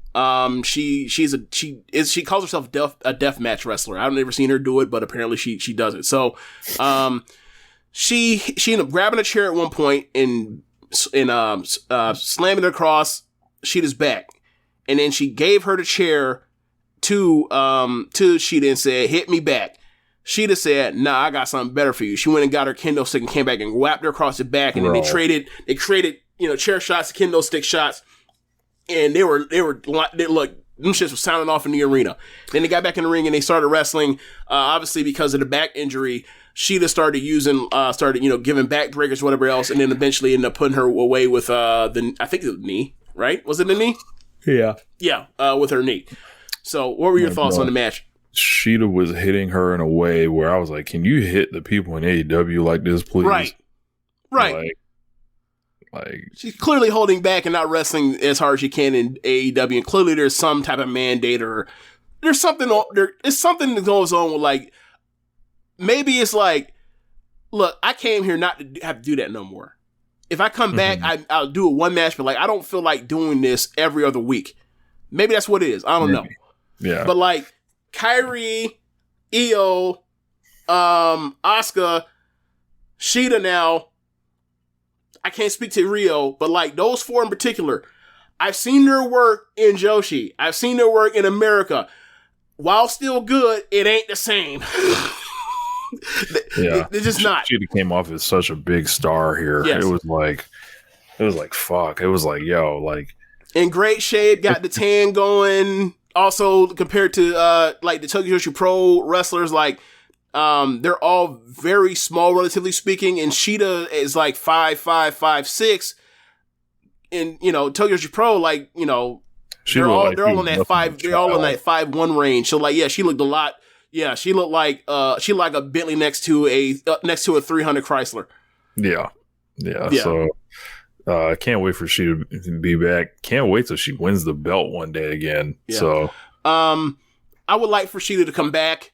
Like, if you're going to roll over, I wouldn't say roll. If you're going to beat decisively Akari Noto in that way, and Noah's like, anywhere from like 10 to 7 level star, number 10, number 7 in Tokyo Joshi Pro, hopefully is leading to something. It's not just to showcase you being her ass. Like hopefully you make it to where it's like a, CM Punk and Darby type of thing.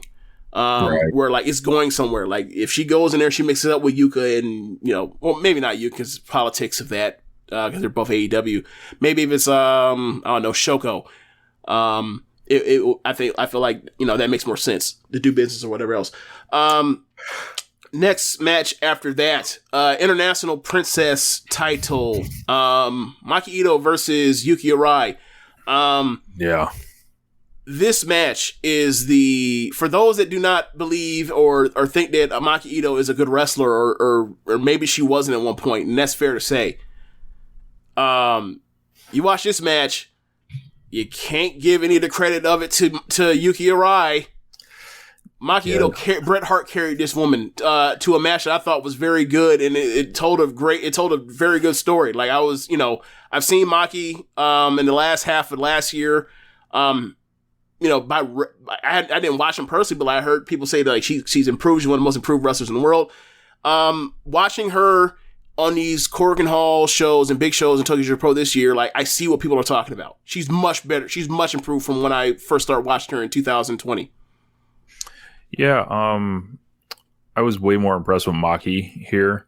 The other young lady, nothing really jumped off the page with me, or for her with me. I thought she maybe had some good fire, but that was about it. Yeah, and that's after Ito put her in that situation to have to persevere through that. Yeah, she, she's she hasn't even had 35 career matches. Yeah. So it's like I'm not gonna kill her. I'm not gonna kill her because like she's doing this part time. She's a big Joshi star. Or sorry, a big idol. Like she's a pop star doing this part time. Like the fact that she even can be in the ring is kind of surprising. Like we're not putting what wrestler or what people do we know that's like trained as like a pseudo celebrity, if you will, that's out here that we asked to be really good at wrestling, like in 30 matches. We don't really do that. Like, think of how we talk about Pat McAfee. Think about how we talk about Pat McAfee for being carried in a smoke and mirrors match. People act like he's fucking next Kurt Angle. Yeah. Anyway, so, and like, he's good, he's fine, but like, they don't ask him to do much. So like, they asked Yuki Arai in this match to do more than they've asked Pat McAfee at any point. But yeah, I ended up giving this match 3.5 stars. I'm really impressed with Ito. And like, a lot of people want her to be champ or the princess champion eventually. I think she'll get there. I think people just were, kind of stuck in that Adam Page situation where it's like they lost hope. And it's like, I think it's still gonna happen. Just hold on a little bit longer.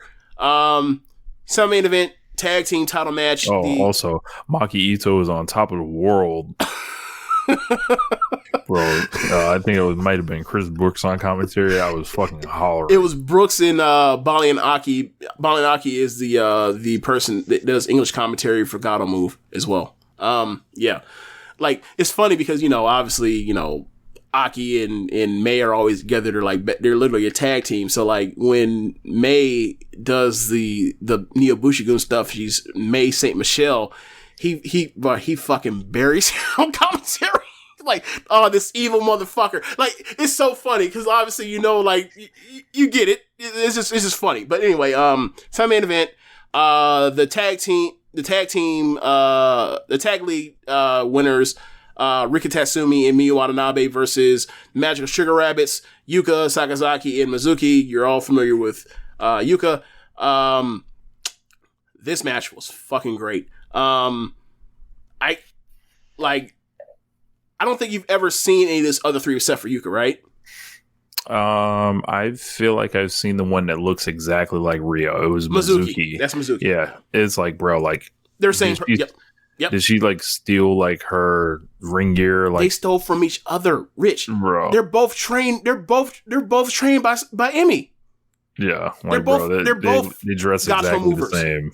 Yeah, like in fact, it used to be even more similar. Like, she just switched to blue. She used to be in the white and pink, just like Riho. Mm-hmm. Yeah, like she's just taller Riho. Both super skinny and scrawny and all that. But yeah, like they had a great match. They went out there and they killed. Ass attack. Yes, by, Rika Tatsumi, I believe. Yes, that's Rika. Yeah, like I was sleep exhausted. It's been a while. I just remember this match being great, and remember like at one point I was like, oh yeah, like they don't even give a damn about like the 5 count to get people in the ring. It turned into a tornado tag match for like the last half of the match, and I was fine with it. They were hitting each other with double moves, making saves. Oh yeah, he would have. While the crowd was going nuts. He would have hated it. Yes, but match is great. At the end, ultimately, Magic Sugar Rabbits hold off Miyu and Rika. And they'll have to the Miyu Watanabe, very impressive. Yes. I think it's time for the Watanabe family power ranking. So we've got Momo Watanabe. Yep, that's one. Yep. That's number one. I'll go with Miyu Watanabe next. Yep. And then I'll go with Evil Watanabe last. I agree. I'll go if those are the three. That's exactly how I'm ranking it too. If there are any other Watanabes y'all know of, please inform me. But yes. This has been the Watanabe family ranking. Yeah. Like this black sheep brother just can't get his shit together. It's amazing. But yeah, like I was saying to Rich off air that like because he was noticing all the power spots that Miyu was doing. I was like, yeah, man, like she is what I imagine in a weird situation, like relative to like promotion. Like she is like if Micah had been like drafted, showed up in Stars originally, as opposed to in Donald Mondo, and like was full in on the pop style, like just fully in. Like before the show started, or actually before the first match, like Hikari Noah and Raku and Miyu, like they're all in a pop group together. So like they performed before the matches. And like they was in there and they was rich. They was out there. I got a gift of it. They was out there dancing, getting it, bruh. At one point, they was getting their roll on. I was howling. But yeah, like she's fully on the pop thing. So like for me, like when I watch all the powerful stuff she does, how strong she is relative to her promotion, like if this split reality Micah, just imagine if Micah was full in on the pop stuff, like that she would have turned out just like Miyu. But yeah, the main event. Picture Michael with a smile. Yeah, she rarely smiles. She rarely smiles so much you wonder if she got bad teeth, but she doesn't. So it's like, damn, are you really that sad? What? That was mean. But let's see. Look, life ain't a game. Right. Right. The main event. The Princess of Princess title match, Miyu Yamashita versus Shoko Nakajima.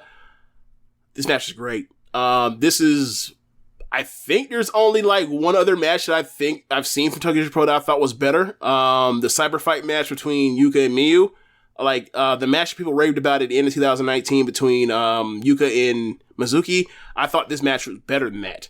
Like Miyu beat the shit out of Yuka, and like you can also see it with just the size difference, obviously, but just pounding on her, killing her with kicks, head kicks, all that, and then like it looked like she was about to finish her, and like there's been this thing going on where like Miyu, like she faces Ito or she faces Mizuki, like she leaves them with like they have no other options. They exhausted their tank and they have nothing left, and they come up crying, and then Miyu like just crushes the back of their heads in with that her finish, right? And it looked like it was set up to be the same thing. It was like she about to send another motherfucker packing, and then like out the back door, Shoko escapes, and then she ends up, hitting her with a flurry of moves. There's a back and forth, and then she overcomes it, and she ends up finishing her off with the top rope senton and gets the win. And like for a lot of people have hated this Miyu title reign. They have said all these terrible things about it, even though like whenever I've watched her defenses, it's the best match on the show, but whatever. Apparently, we gotta remember, like, this isn't a match promotion, so whatever. So even though what main events is the matches, the big matches, the good matches, but whatever. So like Shoko's a 2-time princess champion. They also announced that they're doing,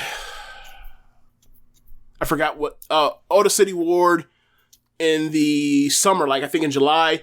So like that's their next big show they're going to be building to. But Shoko, I imagine Shoko's going to be headlining that. But like, yeah, like Shoko's 2-time champion, and she has 2 big challenging threats in the future, and Mizuki and Ito, and Shoko's awesome. So like she's going to have great defenses. I'm looking at the cage match page for this show. And the full show says 9.16. Yep. I'm going to say this now. I only watched the last 4 matches, which were the good matches. I imagine that the undercards were less than this is comedy goofiness. That. Stop the fucking cap. That's what I want to say to these reviewers. So, Rich, like I have said to you for a long time, there's no way that this is a 9.16, which is one of the greatest shows of all time. Rich, like the Budokan Hall show from Stardom last year is like a 9.1 flat. Was this from the last 4 matches you saw? Was that better than the last 4 matches from the last like what you saw in Stardom and Budokan Hall last year? No, like exactly. Revolution like is like a 8.94 from like a couple weeks ago. That's like a that smokes this. Yeah, right. And Rich, we have been talking about. I have been talking to you off air about that, about their cage match ratings, about how like if you give them a 4 1/4 star match, Tokyo Pro, it could easily get up to a 9 rating on cage match. That's what I have in the main event. I thought it was about 4 1/4. Looks like it has an 8.98 on there, and I gave it 4.5. I really enjoyed it. That's a little different. I gave the semi-main event 4 flat. And then the other 2 semi-main event or the third from the top, the Ito match and the Shida match, I gave both of those 3.5. Yeah. Their last 4 matches is like it's a very good show. If you're just looking at it from the last 4 match perspective, is like those are the things people actually care about. Like, because literally, like the first 6 matches, then they went on a long intermission, then they had the last 4 match. You're like, let's get the bullshit out of the building, and then we'll put on the real stuff. Escort them off the premises. Yeah. So like I understand that people love this promotion because anything can happen and all that goofy shit or whatever else. Like, and if that's your taste, it's your taste. But like, let's not act like these are actually the matches of the year, because they're not. I mean, they're good matches. Look, I feel like it eventually proves itself out anyway. Right. And this isn't like nothing to dunk on, really. Right. But I'm saying, like, for people that don't know and don't look, because the thing is, like, when people look through this stuff, they don't, they're just looking at the score on a cage match. Or, well, I don't know if Tokyo Pro's on crap, but you get my point. Like, they'll look at match of the year, but they'll look at Voice of Wrestling matches of the year, and they'll see like 3 matches or 4 matches from Tokyo Pro, and they'll be like, okay, so they're as good as like the actual, top 100 best match of the year. And like and normally with Tokyo Pro, like probably 2 or 3 or more, but like when you go through that down ballot thing and you see like, what do they call it? What is the ones that don't make top 100? What do they call Village. You see Sadness Village, and you see like those matches that get voted in or whatever. I was like, nah, bro, that's 3.5 star. That's like a 3.5, 3/4 star match. That's not no match. Like, please, like that shit ain't better than I don't know. That shit ain't better than like Julia and Well, okay, it's a bad example. That's actually not better than Tam and Shuri from last year. Are you kidding me? In the Grand Prix in Kurgan Hall? No. Like, just is what it is. But like, they do have some good wrestlers at the very top. And the one thing I do like about their matches is they're not overindulged, or they'll cut the fat on brawling. Like, so it is kind of fresh. That. Yeah, like, it is kind of a freshness of like trying to break out of like, okay, so we're not going to do rest holds, but we'll brawl instead to fill the time. Like, they are very short on that. So I think like as a change of pace from Stardom or from most Pro, it is they do have enjoyable watch. So if you're a person that's like, I want to watch a very good match that's like 19 minutes long, whatever else, they'll give you those on big shows and their main events or some main events. But like, I don't know. Like, do you think that any of these matches were better than like the last two matches from the last Stardom pay-per-view? No. Yeah, I think the main event's close, but to the Kamatani and Natsupoi match, but like that high speed match, nah, man. They ain't got nah. But like Shuri and Mirai, no. Yeah. But yeah, I mean, different stories, different folks, but like don't be out here trying to convince us in that kind of no. Yeah. But we went long. Yes, we did. Yes, we did. But that is the end of the show. We talked a lot about Joshi just now. Yeah. Like this is the first time we ever talked about Toshiyoshi Pro like in an extended period, right? I believe so. Yeah. But there's nothing else, right? I don't think anything. I was very impressed with Miyu Yamashita, I gotta say. Like, she's like incredible. And right. I don't know. Like, people that don't like her, I suggest like stop the crack. I don't know. Like, you know. Like, hey, if she wants to come to Stardom with open arms, she'll fit right in. Look, I can say what I want to. I could say that I'm not really enthused by like their mid card and their prelim stuff, but like any of their top 8 wrestlers want to come to Stardom, I'll set them on open arms. I like Akari. I like even their top 10 because I like Miyu as well. Miyu Wanabe, like any of them. Rika might have to have a little bit less ass-based offense, but outside of that, she can go. Like, so yeah, like I have nothing bad to say. Like, I will say this though, right? That last 4, that's gonna be better than either last 4 from WrestleMania either night. That's for sure. Yeah. But thanks for listening, y'all. Be sure to rate us on whatever app you're using to listen to this with. If you're listening to the live stream, drop us off with some of the bits. The bits. Yes, if you're listening on, to the podcast, go to our red circle and drop us off with a donation. And be sure to listen to the other shows on the network besides One Nation Radio. On Tuesdays, we have Keepin It Strong Style. On Wednesdays, we have the Ricky Clive Wrestling Show. Every other Wednesday, we have Grumman Watch This Shit. On Thursdays, we have the Grave Consequences Podcast. On Friday, we have 8-Bit Suplex. On Saturday, we have All Things Elite. What day is Great Match Generator? Is it Friday as well? He actually put one out. Put one out today, but what's a normal day? I think the normal day is Friday. Friday as well. Great Match Generator. And on Sundays, the AEW Match Guide. Or maybe I'm screwed with the days, but listen to all the shit. That's how that works. Listen to all of it. Yep. Thanks for listening, y'all. Peace. Later.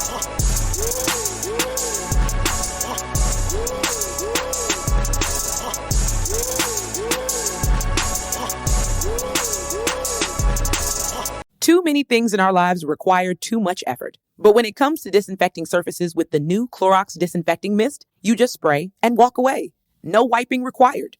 The aerosol-free Clorox Disinfecting Mist kills 99.9% of germs on hundreds of surfaces with an easy-to-use continuous sprayer. And it comes in 2 delightful scents with a reusable sprayer and refills that help keep plastic out of landfills.